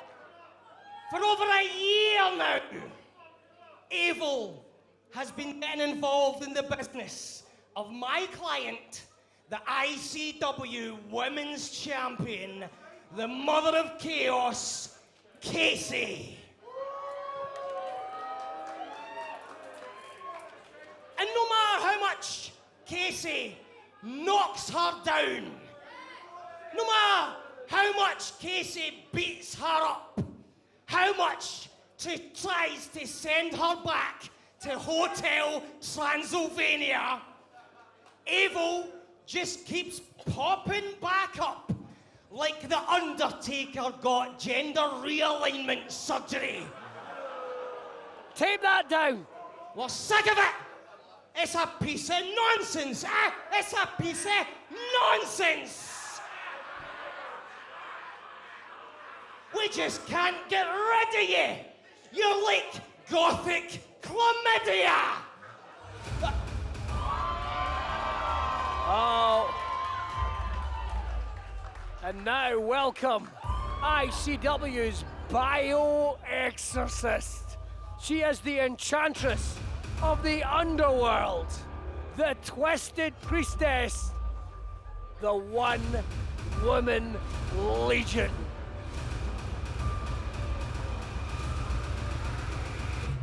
Souls run cold for evil.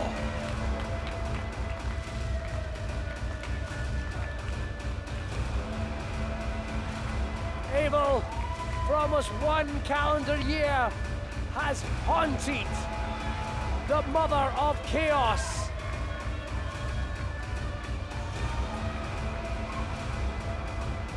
Every step that Casey has taken and her ascent here in ICW, Evil is just behind her, stalking.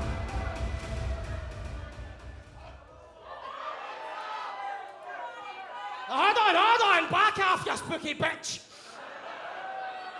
As I said, we are sick of you. So, as the manager of champions, I've spoken to the higher-ups. I've had a word. I've pulled a few strings. So, you know what? At Fear and Loathing Night 2, in the ICW Women's Championship match, if and when Casey retains her title, you will never again get a shot at that championship for as long as Casey wears it around her waist. And let me tell you, she will wear that championship belt for as long as she chooses. So, it's the last chance saloon, you emo goon. What the hell? Who's this?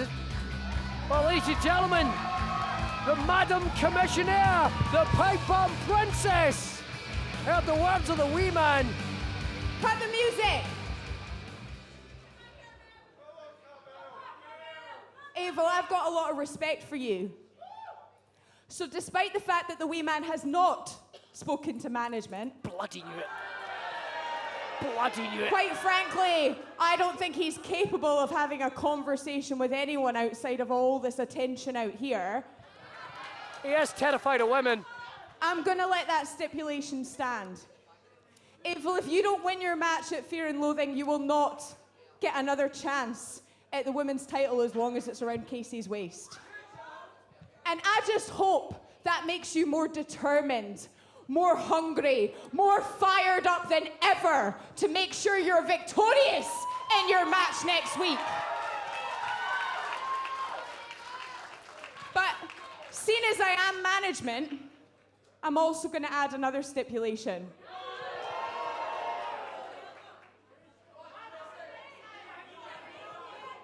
I was out of this business for a couple of years, and during that time, I grew more tolerant of people. In fact, I'd say there are very few people these days that I don't like. Casey Owens, wee man.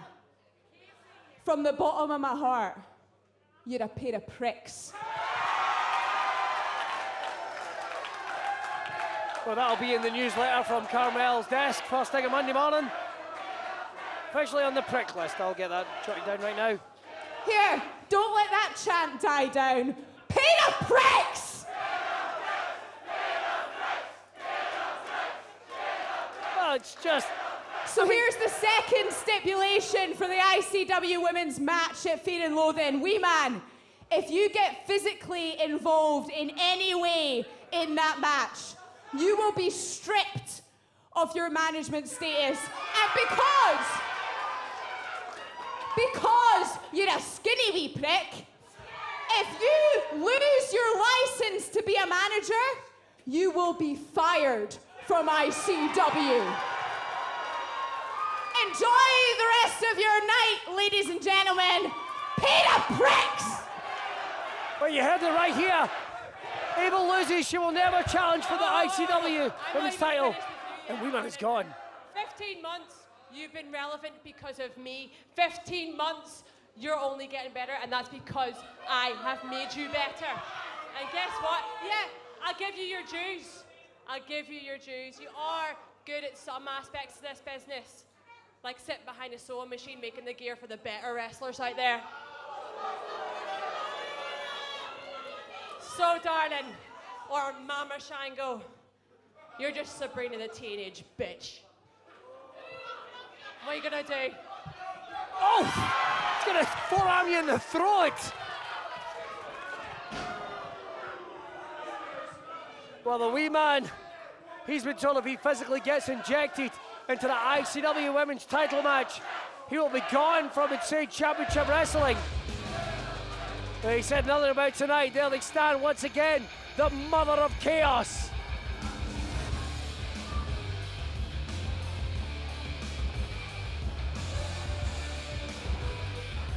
The enchantress of the underworld. She'll get one last shot. One last pin to drive into the heart.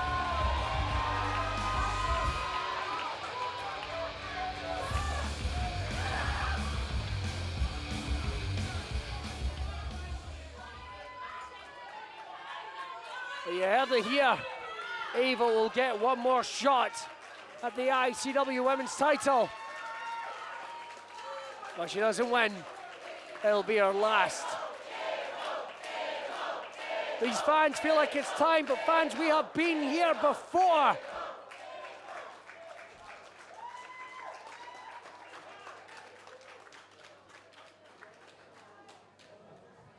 All right, ladies and gentlemen, thank you for joining us wherever you are, whether it be on Facebook or anywhere around the globe. I'm Billy Kirkwood. We're going to keep the action going on France 2000. Simon! Don't forget, ladies and gentlemen, the only way to see that match and everything else on Fear and Loathing Weekend Live is to get your tickets. Limited are still available. Head over to www.ticketmaster.co.uk and join us in the SWG3 in Glasgow for the biggest weekend in European professional wrestling. With that being said, ladies and gentlemen, the following contest is an 8-man tag team match scheduled for one fall. Introducing first.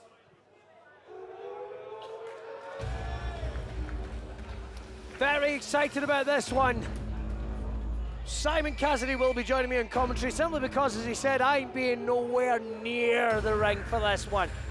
At Fear and Loathing, we will have the first ever Kings of Insanity match with the ICW tag team titles will be on the line when these two men will defend it against the Purge, the Renegade, Lewis Garvin. Making their way to the ring, representing the Filthy Generation.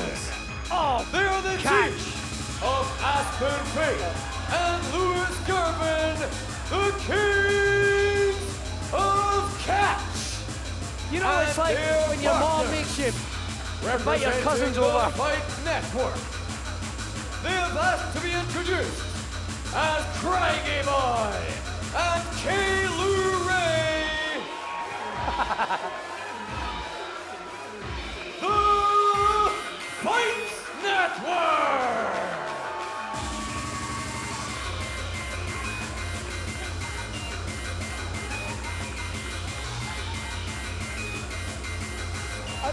Are they pretending they're the Filthy Generation? This.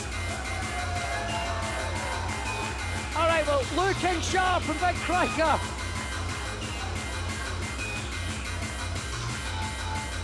Oh God, it's like when you take your wee brother to the catty for the first time. Settle down, pace yourself.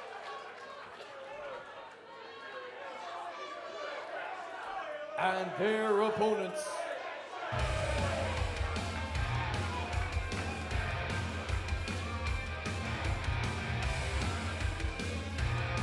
It was back at Shuck's house party, the 99, baby!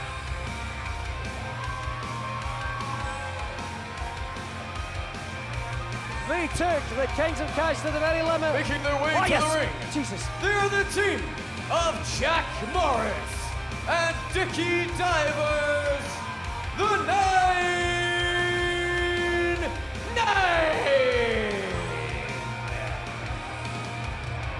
The end of Tinder and the start of Grinder. The 9-9. The most impressive tandem to And enter their ICW in the last year.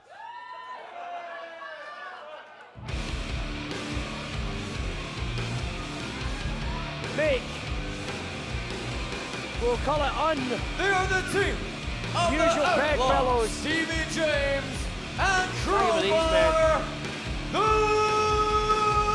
Purge. The gentleman on the screen to your left. Cowboy Stevie James. Oh, what's going on here?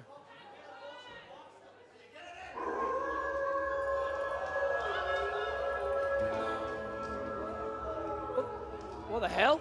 What? What? Well, this was due to be an 8-man tag.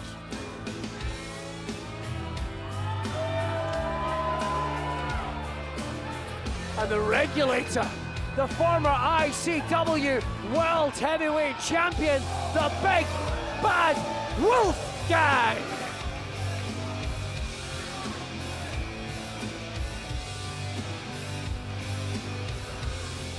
What's he doing here? It was going to be the 9-9 and the Purge tagging together.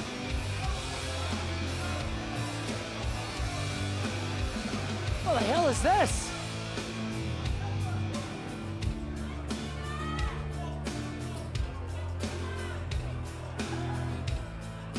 You know, I take nothing away from the power, from the ability of the Kings of Catch and the Fight Network, but simple numbers are against them, especially when it's a big, bad number like Wolfgang. You see he's carrying that sink, which will be on the line in the Good Housekeeping match, as well as the ICW 0G Championship. Yet another reason to get your tickets for Fear and Loathing next weekend. Tickets are still available at Ticketmaster. There's a lot of bodies in that ring.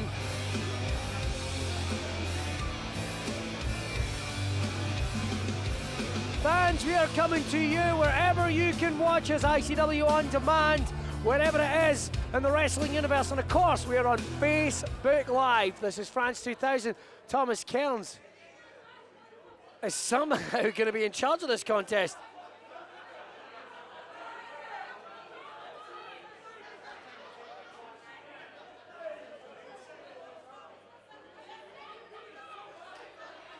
All right, what are we doing here? I mean, you can see Wolfgang's talking to him. This must have been signed off by management. Is Wolfgang going to be like a second at ringside? His boys, the Purge, will challenge the Kings of Catch in the first ever Kings of Insanity match.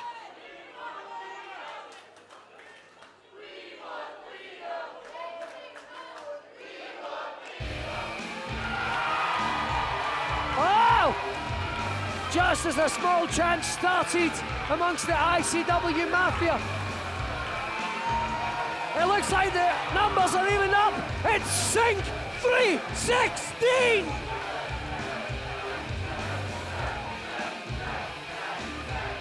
That boy's got your Sync, Liam. Go and get him. Double leg takedown. We've got, yeah, that's it. Martellis has just given us the thumbs up. Is there a 10-man tag? All right, Simon, get the hell out of there. Beautiful drop kick for the ICW 0G champion. A little preview we're getting of that Good Housekeeping match. But trust me, the place is going to be some fucking stay by the time we're finished. Sorry, Billy, I'm unashamedly running away from the chaos. You're a good man, ringside. Simon. I was worried about you. Look at the talent we have in this ring. We've got the real front runners in the ICW tag team division. We've got ourselves the 9-9, the most exciting, dangerous tag team combo to enter ICW. Dickie Divers, the founder, if you like, almost of the ICW tag team division. Along with the STI, you got Jack Morris, hugely impressive athletic talent. We've got the Purges breaking down, Simon. Fuck the stories, we're going in dry. Take it, take it! That did not take long for this to escalate. Just an absolute mass brawl breaking out here in Glasgow. We're going to do our very best, fans. Trust me, all of these men have business at Fear and Loathing. Whoa, whoa, whoa, whoa. All right, I'm going to do a... Right, let's try and break this down. The Kings of Catch in the 9-9. They seem to have singled out the Purge. Not in the ring right now. Here comes Luke King Sharp. Wee Jock looking very good in this match already. The reunited Fight Network. See Lewis Girvin, the Renegade. Lewis Girvin teeing off against the big regulator. Getting floored by Wolfgang for his trouble. And here we have it, Billy, the Zero G Championship match from next week. These two men, 3 years of history. 3 years of history. Oh, and Aspen Faith looks like he's getting geared up. We're getting a little preview of Kings of Insanity. First ever tag team Kings of Insanity match. Jacob's backcracker.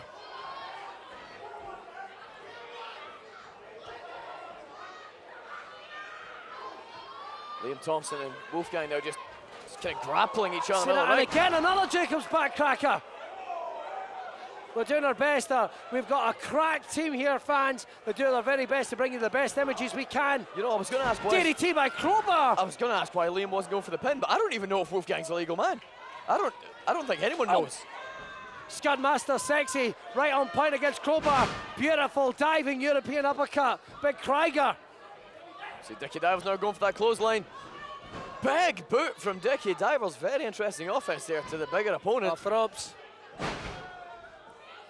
Like you said, Billy, Dickie Divers, one of the founding fathers of the tag team division here in ICW. I've always been impressed by Dickie Divers. A square goal championship opportunity winner. Oh, almost a buzzkill, but didn't get all of it. I nearly said the words no wasted movement, but that was definitely a wasted movement that resulted in a big shot from Aspen Faith. Educated feet, Stevie James.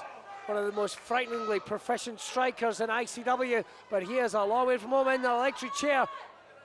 Poison Rana! Aspen Faith down, Luke King Sharp sneaking in the corner there. Oof! Luke King Sharp, 5'4", but when all of that connects with that big boot to the face, you go down. New Jock, looking pretty good. Here's handsome Jack Morris. Spinebuster. So handsome.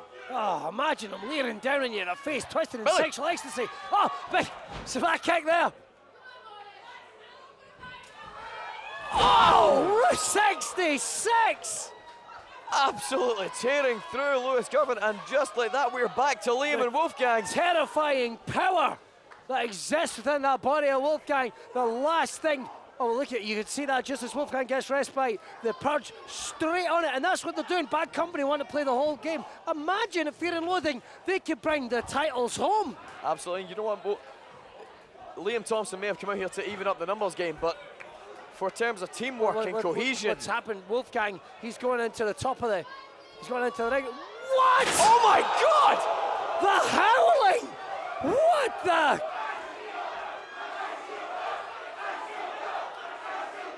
Fans, I'll level it. I've been calling commentary here on ICW for 8 years. I was a step off of that one because I couldn't even imagine that. The distance covered, the impact, the force. He's lost his mind. I don't know who that is. He's lost his mind. Over a sink. A sink, Billy. All right, well, let's get back into it. The tag teams, our regular tag team combinations now battling. We've got the Fight Network, the 9-9, the Kings of Catch, and of course the Purge. Thomas Kell's doing his absolute best to maintain some sense of order here, but... Double forearm.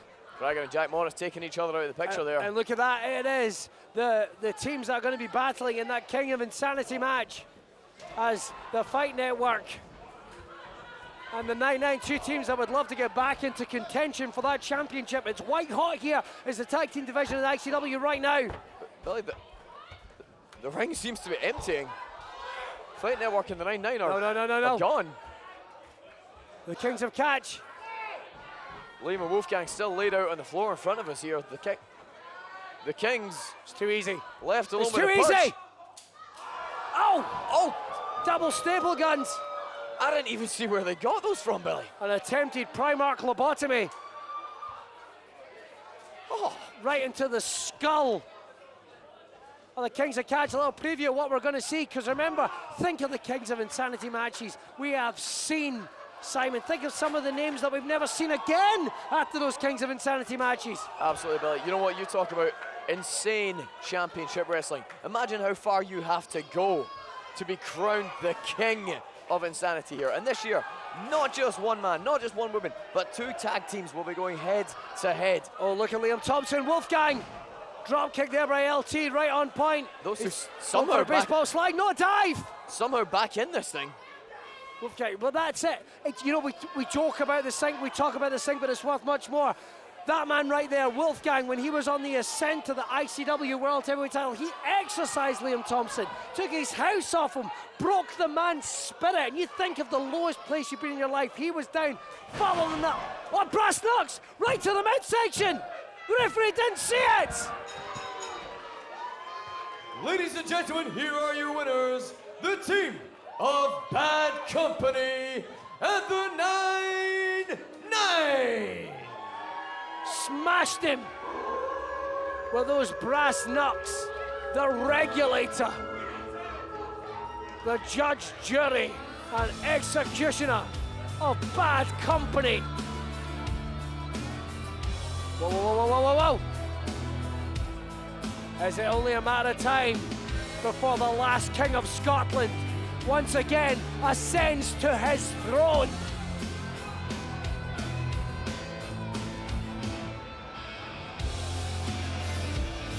Look at that. Standing over them, a symbol to Liam Thompson. That sink, buckled, battered, but it's that right there. Casting it aside, he'll wait. Calling in the troops. The purge for them. It's the biggest night of their career. Oh!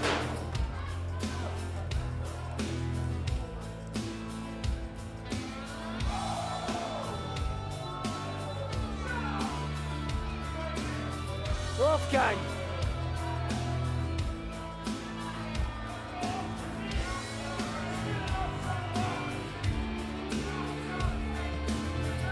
I've never seen him like this. This all started over Liam.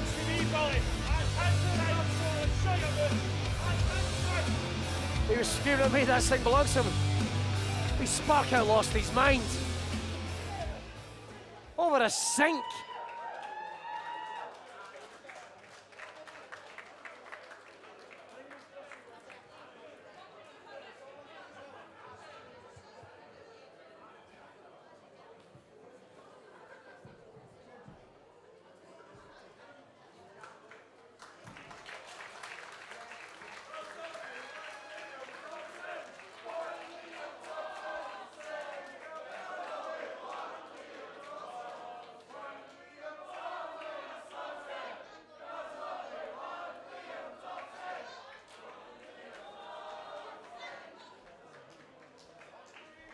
Liam Thompson been given the ring by his makeshift tag team partners. Lewis Gervin was brutalised earlier on in this match.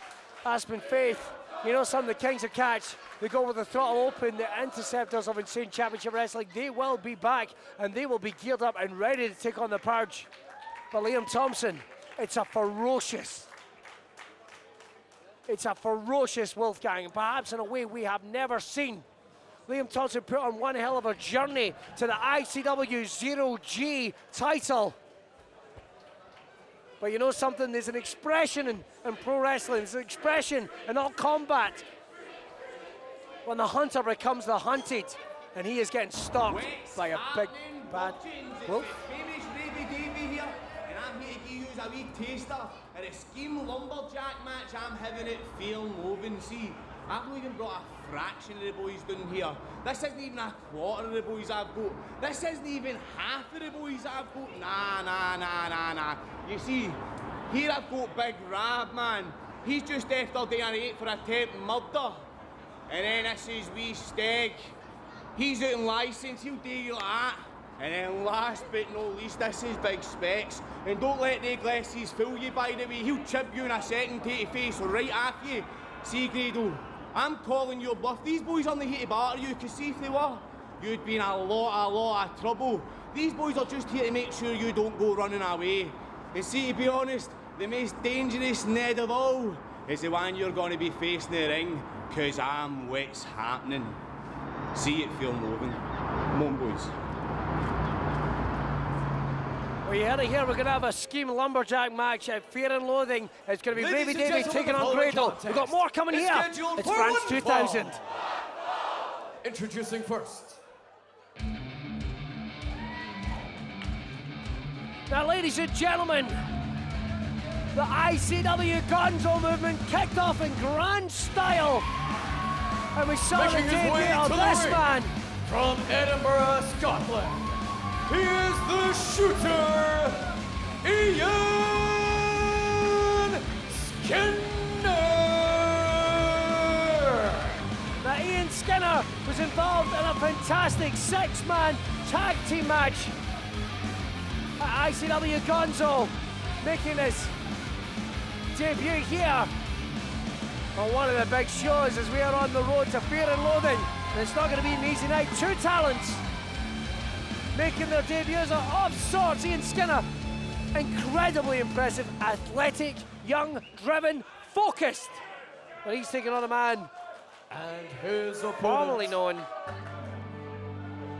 as Paxo, but now reimagined, recreated, perhaps by Da Vinci himself, the Viscount of Versace. This is Luca Da Pazzi.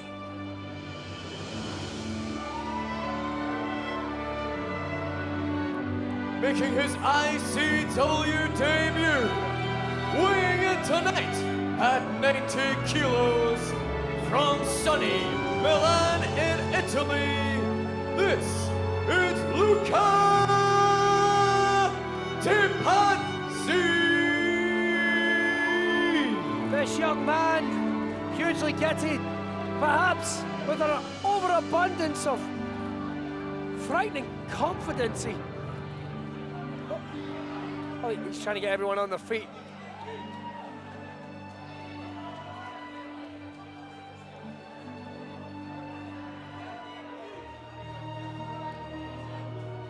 There's a lot of pomp and circumstance. He has an entourage that arrived here to the building with him.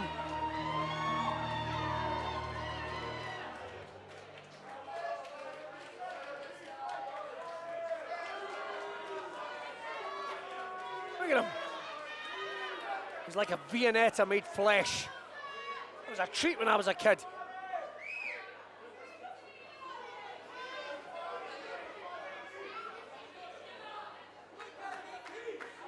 Chris Quinn, in charge of this contest. Two epically talented, athletic young men. There's a sense of assuredness, though, about Luca Da Pazzi. Some of you may, it's just what has overcome this young man. I'm going to come as Luca Da Pazzi. Yes, previously we had seen him in another, shall we call it, phase as Paxo, but trust me, Paxo is gone. This young man, he moves different, he talks different.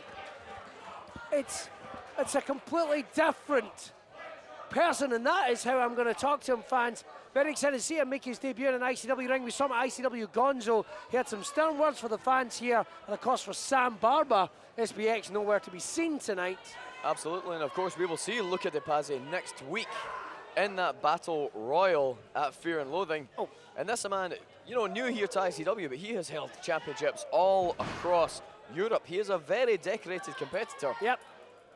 Ian Skinner, the shooter, with a little bit of an uphill climb here for him tonight. Well, in terms of experience, it is Luca Da Pazzi in whatever incarnation, but we're talking about the man we're meeting right here. And Simon, We spoke to him backstage. It's a completely different person.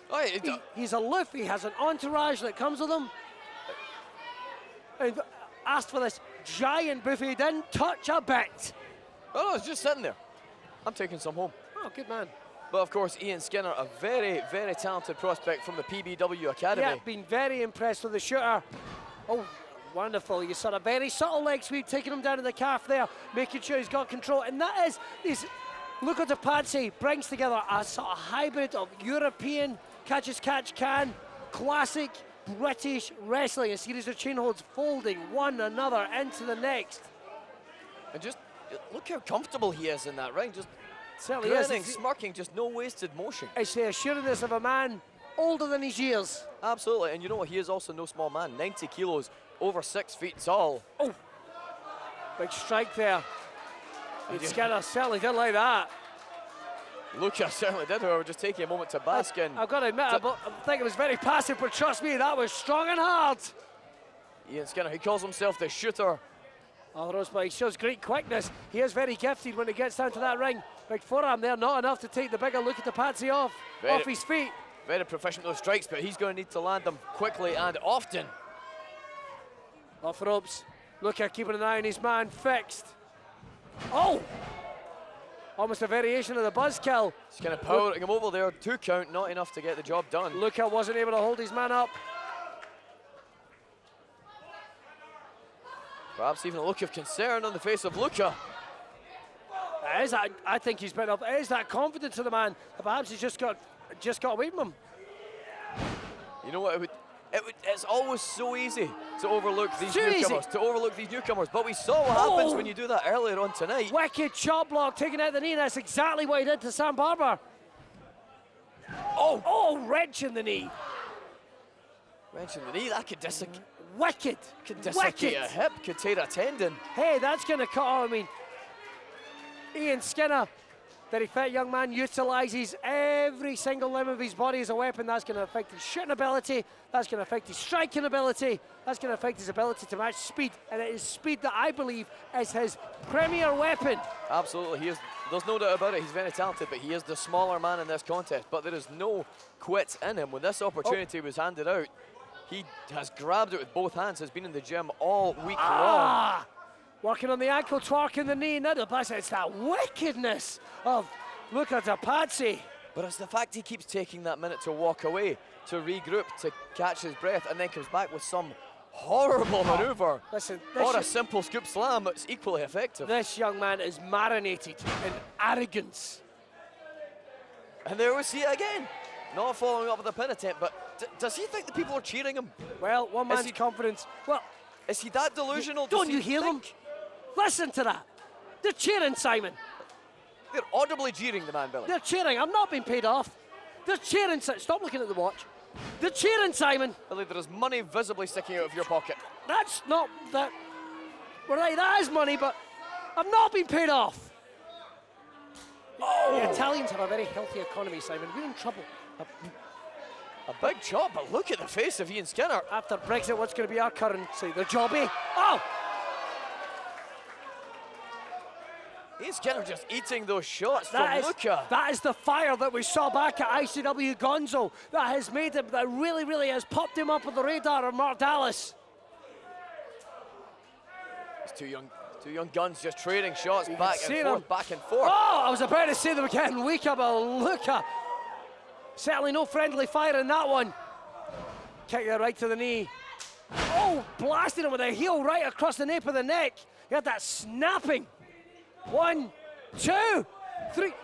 Again, that was possibly the slight inexperience of Ian Skinner there. It's these passive pin attempts of Luca Patsy. And now just taking time to argue with our referee, Chris Quinn, here. He's enjoying it. I think he's enjoying it. Well, of course he is. Well, he's here in ICW. In his mind, he is a well-seasoned veteran. He should have been here a long time ago. He has held championships all across Italy, several throughout Europe. Oh, well, look at this. Clenching his jaw, ratchet back in the neck. Luca Patsy considers what he does to be in the ring an opera, a ballet as he called it. You know what, he better start taking it slightly more seriously. We saw what happened to Viper earlier on when she took a newcomer too lightly. Whoa. A big forearm there right to the side of the head here. It's snapping. That could easily be the air canal collapsing. Oh! Double knees right to the chest, blasted his man down. Beautiful maneuver from Ian Skinner there. And Luca, for the first time in this match, looks phased, looks dazed. Ian Skinner still giving up that size. Cut him off. Oh, he saw that. Back fist really blasted him on the neck. Pouncing insecurity. Windmill really took it, but Luca Tapazzi still has not gone down. Pump kick. Luca managed to block it. Big European uppercut. Another one. Goes back to the well, gets it this time. We won't be able to call it that after Brexit either. 2. Ian Skinner, I hate to say it, closing in on an upset. Both these men new here in ICW, but looking very good though. In terms of experience, you would have given this one to Luca. Oh, knee there right to the jaw of Luca Tapazzi. Can he get him up? No! Perhaps that's a mistake, that inexperience.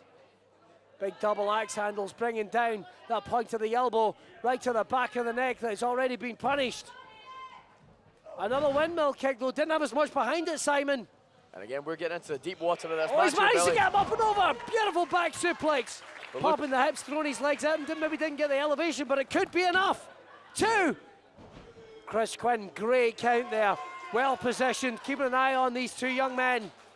That pin attempt possibly just a little bit too slow there for Ian Skinner. Possibly just, this match has taken so much out of him. Couldn't quite get there quick enough.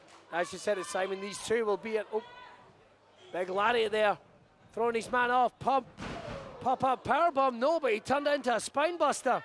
What's he going for here? 1, 2, 3. Oh, the shooter's got him locked! The shooter's got him locked! You said it, Billy. He went for another one of those arrogant pin attempts, and look, he's caught in a triangle. Let's look at the Patsy going. You can see him punching it, like if he gets that arm straightened, muscling his man up.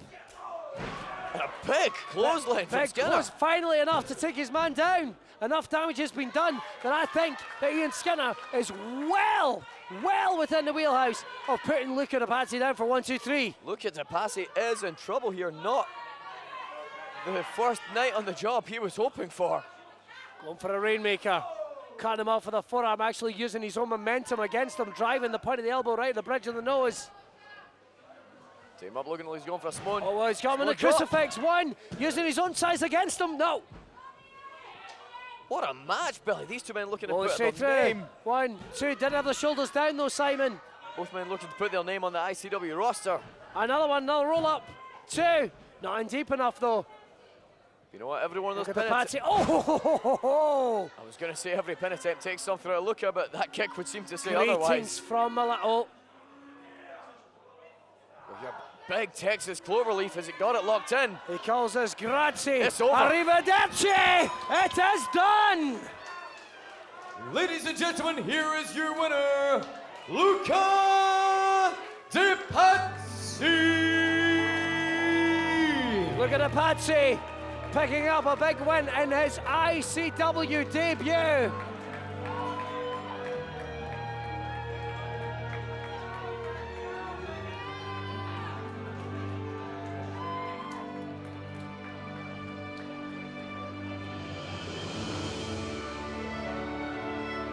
Backing up. And it wasn't an easy night for him here at the Opera. Look at the Patsy putting down Ian Skinner.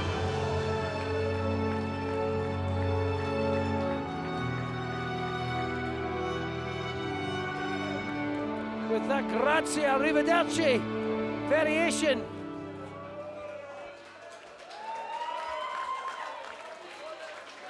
Ian Skinner putting on one hell of a showing. All right, fans, we have ourselves a main event for you. It's going to be the Luckian taking on the Champagne Supernova. And I'm joined by Captain Leighton Buzzard on commentary, ladies and gentlemen. Coming to you live from the world-famous garage in Glasgow, Scotland. The following contest is your evening's main event, scheduled for one fall. Introducing first. It's a dream match, fans. One we thought we would never see. My name is Billy Kirkwood. Thank you for joining us wherever you are. I am joined by ICW's very own Captain Leighton Buzzard, thank you for joining us. No, thank you for having me, Billy. It's been a long time I wanted to join this desk with you, and what a main event we have here tonight. An absolute dream match. Two men you know very well. You battled both these men at one time or another. In fact, now come to think of it, have you ever been in the ring with Noam Dar? Not Noam Dar, no, not until next weekend. What a dream match that'll be, ladies and gentlemen. But let's kick this off. The Lucky and two icons of the ICW 0G division, world-class caliber talents. Of course, you have seen them on WWE UK NXT, but this is ICW's Kenny Williams. Definitely. I feel these two men really got the ICW 0G division to what it is today. I know we're all excited to see my good pal Noam Dar make his big return to the garage. Yeah, everybody's excited. I seen he was excited as well when he was swinging that chair about earlier. So I had a wee conversation, and I've made sure that Noam, we're not going to be playing by the insane rules that you think this company still abides by. No. We'll play by rules that you're a bit more acquainted with, like count-outs and disqualifications.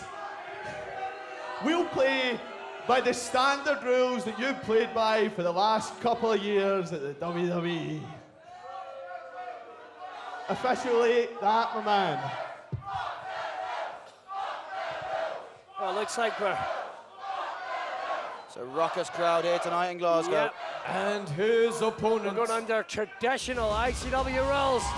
At one point we never see it, but the Champagne Supernova has landed back in Glasgow. Here he is, back home, Billy, back home. It is unbelievable to see. And there he is! There he is. What an ovation. What a homecoming for Noam Dar. It certainly is. We are going to be seeing him quite a lot over the next 8 days. He will be at ICW Fear and Loathing. He has himself a 6-man tag team match, and then he has a 3-way match. Kieran Kelly and yourself, yes. Are you getting a little closer look to see? Because I know obviously you're rebounding off the loss to Leighton Buzzard. Oh, I beg your pardon, that'll be yourself. We've all lost against ourselves, against Liam Thompson. Yeah. Absolutely, out here doing a bit of scouting tonight, Billy. Trying to get what I can from Noam, see where his head's at, see where his mindset's at for this match. And I've got to say, personally, my favourite of this match tonight is Kenny Williams. So if you think Noam Dar hasn't been in an ICW ring in a year, Kenny knows what it is to be in the ICW ring, to fight under the ICW rules. So it's got to be my pick for tonight, Billy. He's very, very excited. You can see it's just oozing out of Noam Dar. It's time for our main event intros. Simon, take it away. Ladies and gentlemen, the following contest is scheduled for one fall. When the bell rings, the man in charge of the action, Senior Referee Thomas Cairns. Don't get me started. Introducing first, standing in the corner to my right, weighing in tonight at 170 pounds, he is the Luckian Kenny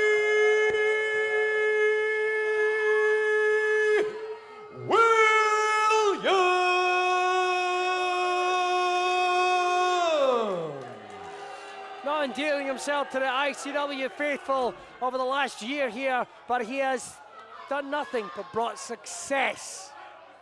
And his opponent. And they say success is the best revenge. Yeah. In the corner to my left, making his ICW return, he is once again from the top of a purple hill in a galaxy far, far away.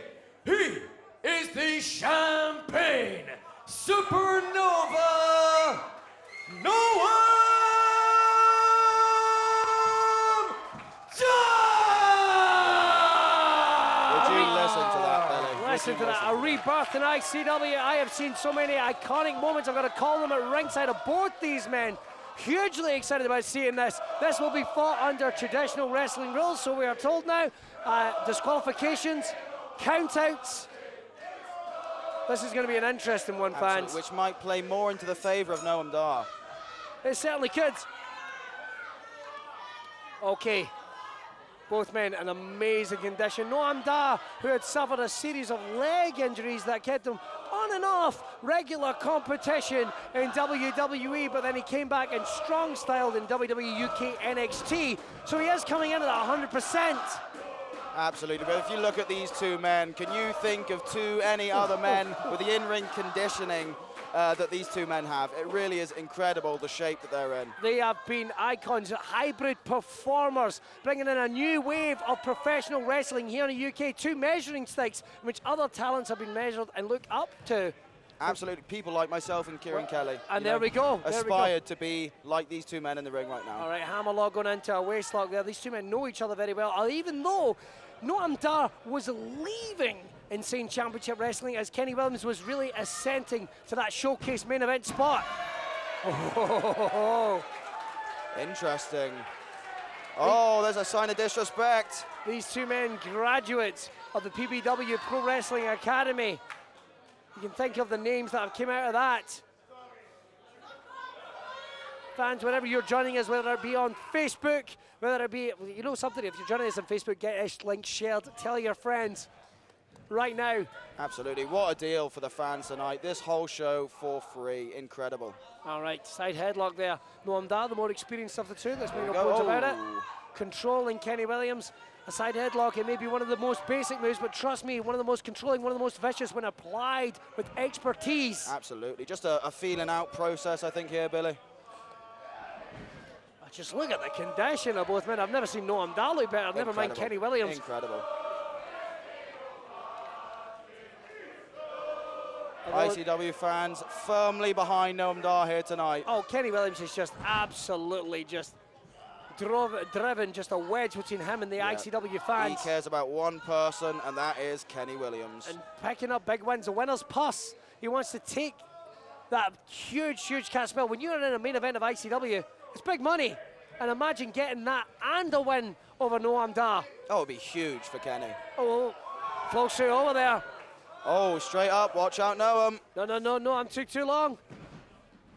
Hold on. So the quickness went for a while. Did you see that? Oh. Like you said, these two men know each other so well, Billy, move for move. Lightning fast. Kenny Williams, the last thing he wanted was a kick from the legs of Noam Dar, would have taken his head straight off, and that pump kick by Kenny Williams. It's going to have to be something different. It's going to have to be something we haven't seen in 205 Live. Absolutely. We haven't seen here at ICW. We haven't seen in WWE UK NXT to get a win here tonight.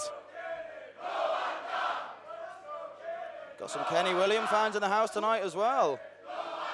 Handshake, no, for a second. Oh. No. And this is something different. You can see him bringing it tight, making sure there's no separation. Those knees there, right to the ribs of Kenny Williams. Oh, that's going to take the wind out of you. And this is something, and I'm not going to talk like an old man. I've seen the wickedness that exists within Noam Dar. This man can get down and dirty, certainly when he wants to. Can be a very vicious individual. He has nothing but what I expect from the athleticism, what he brings to a locker room, and let's not forget about it. He's been inside Alicia Fox. That deserves respect. Hey, Billy. Ooh. Leighton Buzzard here calling the action with me at ringside. Get a little preview. Cover. Unorthodox. Really is an absolute clinic these two men are putting on tonight. Noam Dar really wrenching on that arm. Oh, go for the pinky, maybe. Hey, come on now. Referee Thomas Kemp's giving a close eye. Remember, this is traditional rules. Yeah, that could come back to haunt Kenny Williams, that we know. Oh! Wow, could that be it? I think that's it. He's Lights out for the Jedi out. Master. Whoa. No. 2 7/8 there, Billy. Wow. And in just a blink of an eye, the direction of the match has completely changed. Wow. And that's the experience of both men here. Really could go either way. Open palm strikes, perfectly legal. Oh, a bit of disrespect from Kenny Williams there. Straight out headbutt there. Might have rattled Kenny Williams, but not enough. He's still in complete control in this match. Oh, you can see this.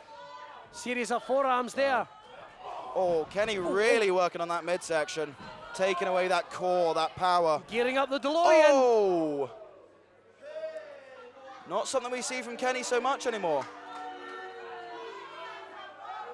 Look at Kenny just mocking. You think about it, as Noam Dar has been the asset, he has the adulation of these the fans, worldwide respected writers, pundits, sing the praises of Noam Dar, but maybe that gets into the head of Kenny Williams. Does he feel, maybe I've been lost in the shuffle, why aren't I spoken about in the same way? Where's my huge welcome, where's my big announcements? That's got to get into the head of the Lucky Ian. Absolutely. If you think Noam Dar's been away all this 1, time, 2, Kenny's been here week after week, still putting in the shift at ICW. Noam walks straight back in and gets that main event spot. That's got to get under the skin of Kenny Williams. Oh, look at that, bringing it round. Could that really, keep an eye on that. Ooh. Keep an eye on that hand, I can't see it. Looked like he was almost going for a choke there. Leighton Buzzard getting a nice, close look here at ringside. One of the men, and Kenny Williams, he is in complete control of this match. Very impressed with Kenny Williams so far. He is really... Every time Noam gets any bit of offense in, it's straight back down. Fans, we are on the road to Fear and Loathing. You still can get your tickets. They are limited to see action just like this. It's only, and I defy any company on the planet to bring you this action like at ICW. Oh, right in the crown of the head. Unorthodox, a drop kick right to the crown of the head. That's going to scramble, discombobulate Kenny Williams. Stay on your man, Noam. This is your opening. This is it. Too slow. No. Let Kenny Williams use his own momentum in against him. But where does he go from here? Noam Dar kicking out the legs. Wow. This one's for you, Michael Cole. Vintage Noam Dar. Noam, though, showing that experience straight back out there. He saw Kenny Williams with a wild swing, trying to get some separation. How is Kenny Williams still standing? Pump kick of his own.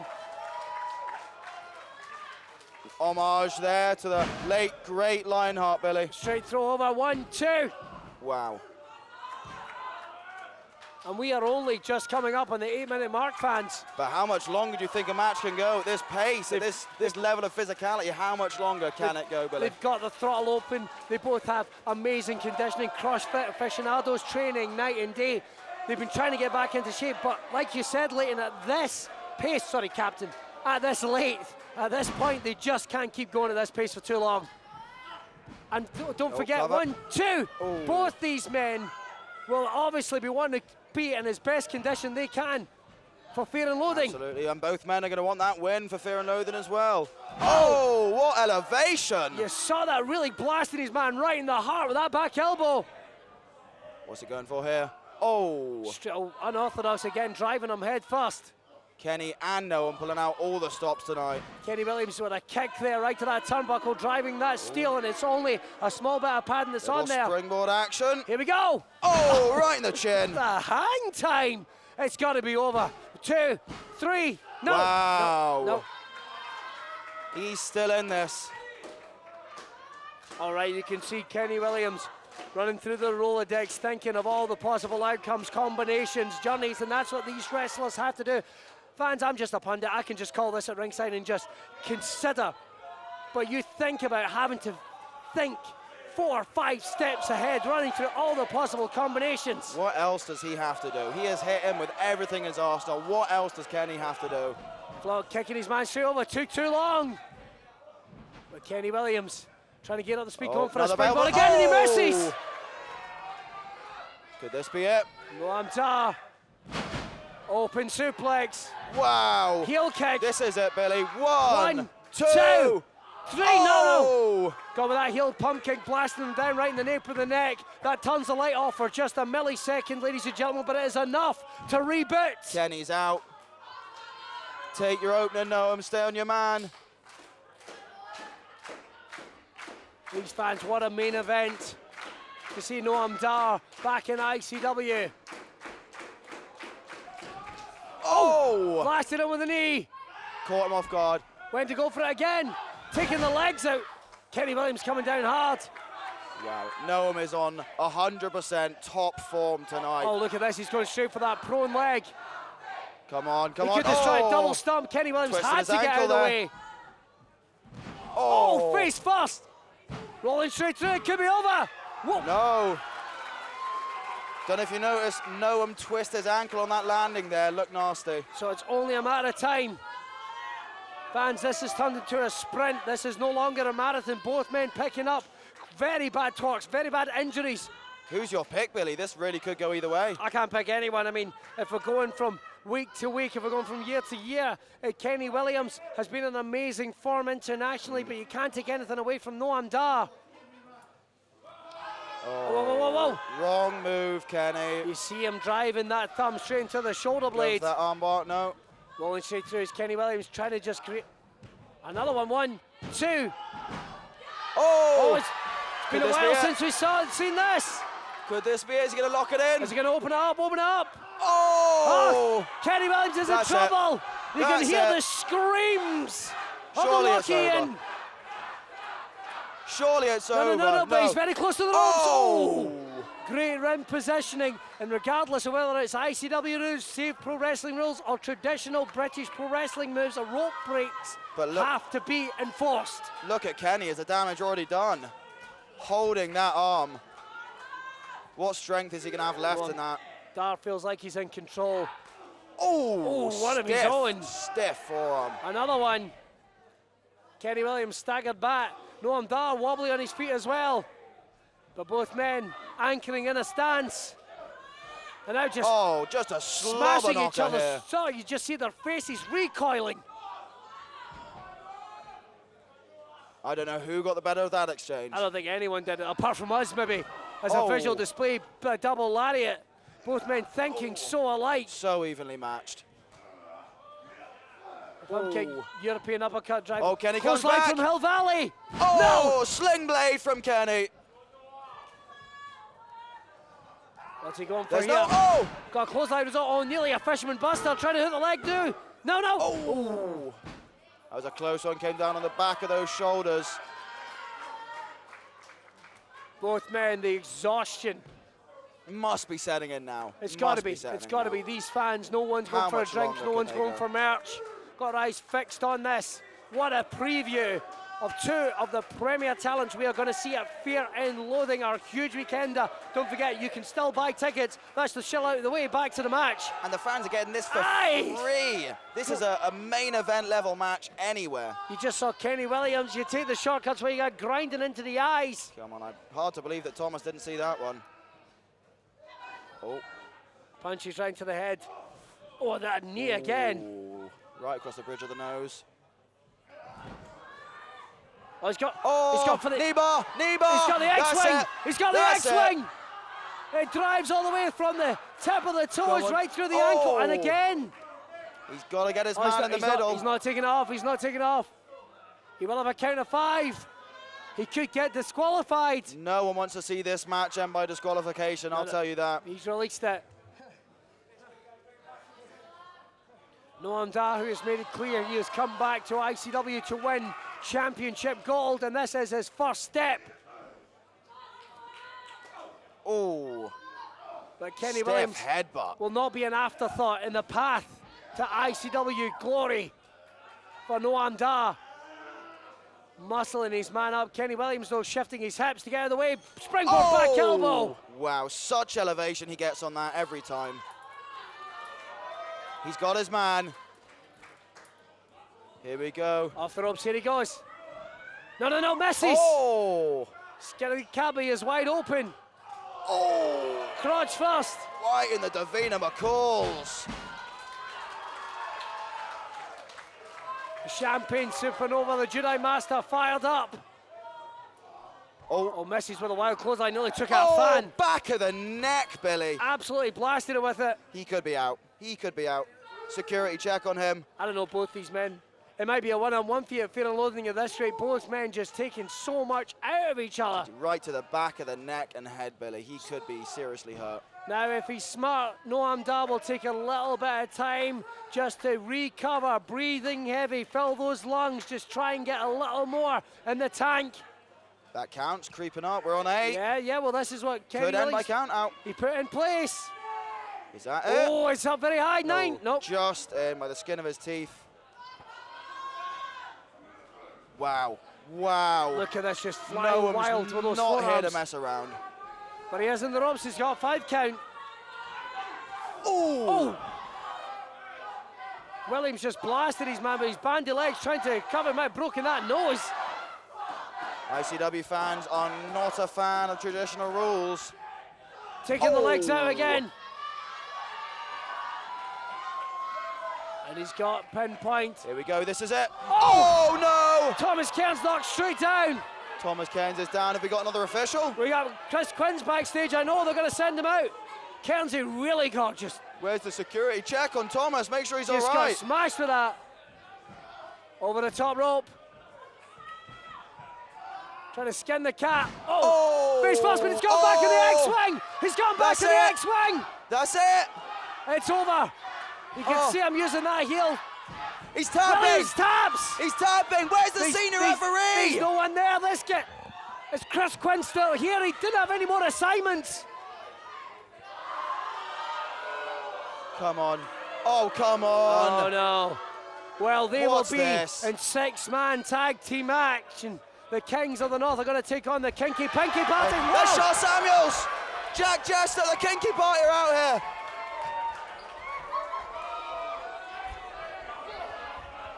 They're battling here ringside. It is breaking down out here.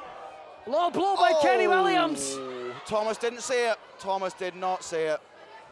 I don't know, is this match even still continuing? No. Oh my God. Noam's out. No, he's going to count it. One. Surely, not like this. Two. Come on. Three. No, oh, not like this. They're lucky in. Here is your winner. Thomas didn't see the low blow. What can you do? Nothing he can do. Wow.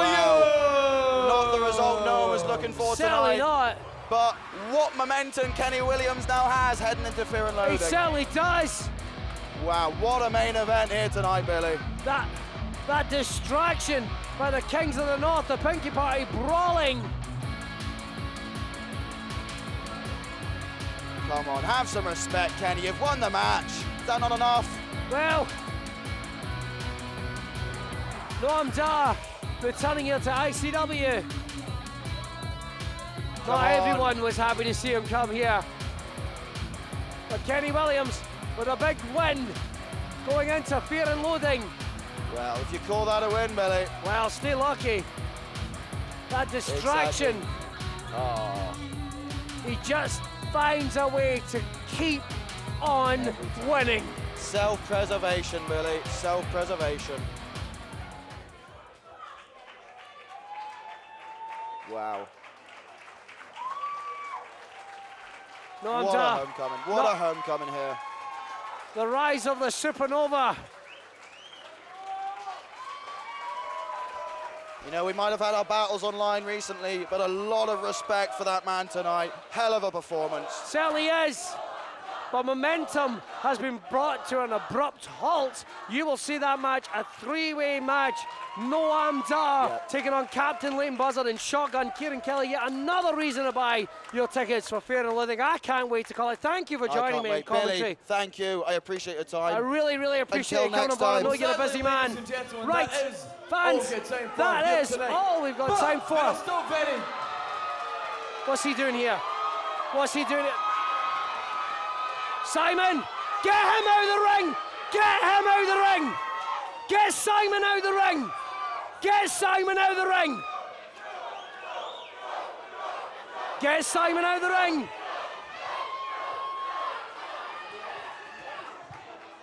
Simon, out, out! Right, what the hell's going on? Somebody tell me what we're doing here. Are we even still on? Are we still on? You didn't think I'd show up? You didn't think I would show up?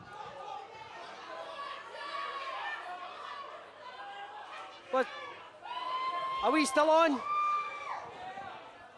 I was sitting in the house watching that piss, and I started to think, this place is bullshit. It's full of nepotism. The words that come out of Mark Dallas's mouth, Stevie, you're like my little brother. Bullshit. That's the type of bullshit that goes on here. I'm not part of your family. I'm not your brother. I'm not your sister. I'm not your pal. I'm not your friend. I'm Joe Coffey. I'm not a man. I'm not a king, but I am a god. What? 1 minute. Are we even still on? What There's is going not on? one person in the back, male, female, Doug, whatever, I identify as ICW's main event. So whoever wants it can come get it. This is bullshit. Huh? Fucking nonsense. Turn me off. Silence me. All right, well, right again.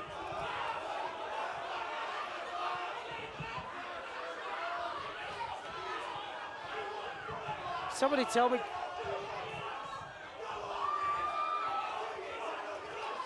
Simon! Simon! So get away, get away!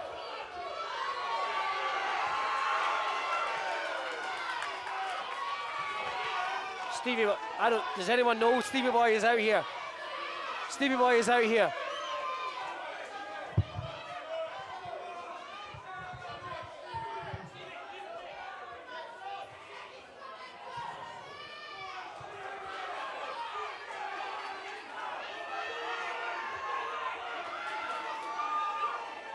Cut the feed, are we still on?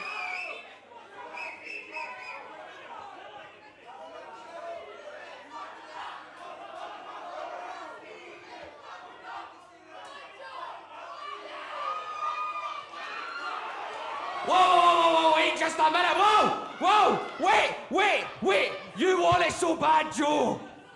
You want it, Stevie? Do you want it, ladies and gentlemen? Well, I tell you what, you will be sent waivers and you will sign them and then it's out of my hands. Cause the night 2 of Fear and Loathing, SWG3, you are gonna go to war. It's gonna be Joe Coffey versus Stevie Boy for the richest prize in independent wrestling. It's all gone mental. You heard it. They're going to sign waivers, but Joe Coffey. I mean, what we're meant to do here? On your own heads, be it, lads. You've got exactly what you want. Tear each other to fucking shreds. And Fear and Loathing, and the spotlight is on your head. Oh, Dallas is set. I guess he's back. Joe Coffey and Stevie Boy, they will clash in the main event of Fear and Loathing for the world Security, title. pick up. I want my main event intact. Let's make some fucking money off of this. ICW. Yes! This is it. There's not enough security in this building. I don't think so. Look at that. They created a line to keep these two apart. What main event? Oh, you can't miss it. It's going to be the king that needs no army to conquer. They're off again. They're off again. We need to get more guys out here.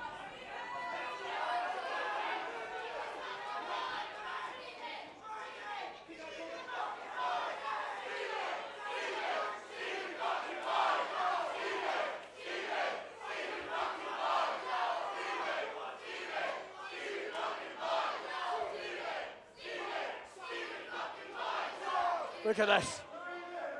A sea of bodies keeping these two separate.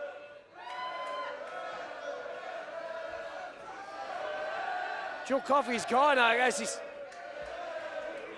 We don't have a contractual update. It's...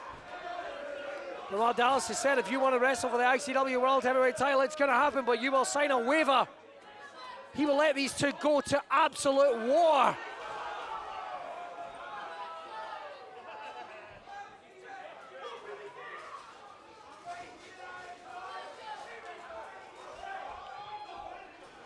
I don't even know the legal ramifications. Assaulting the crew here at ringside.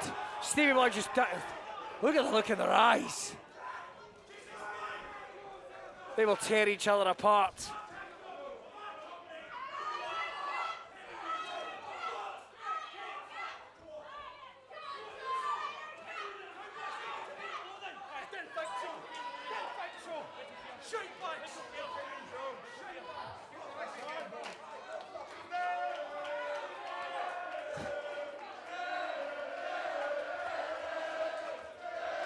You know something, fans, I simply cannot wait. I've got to call some heated main events, some heated matches.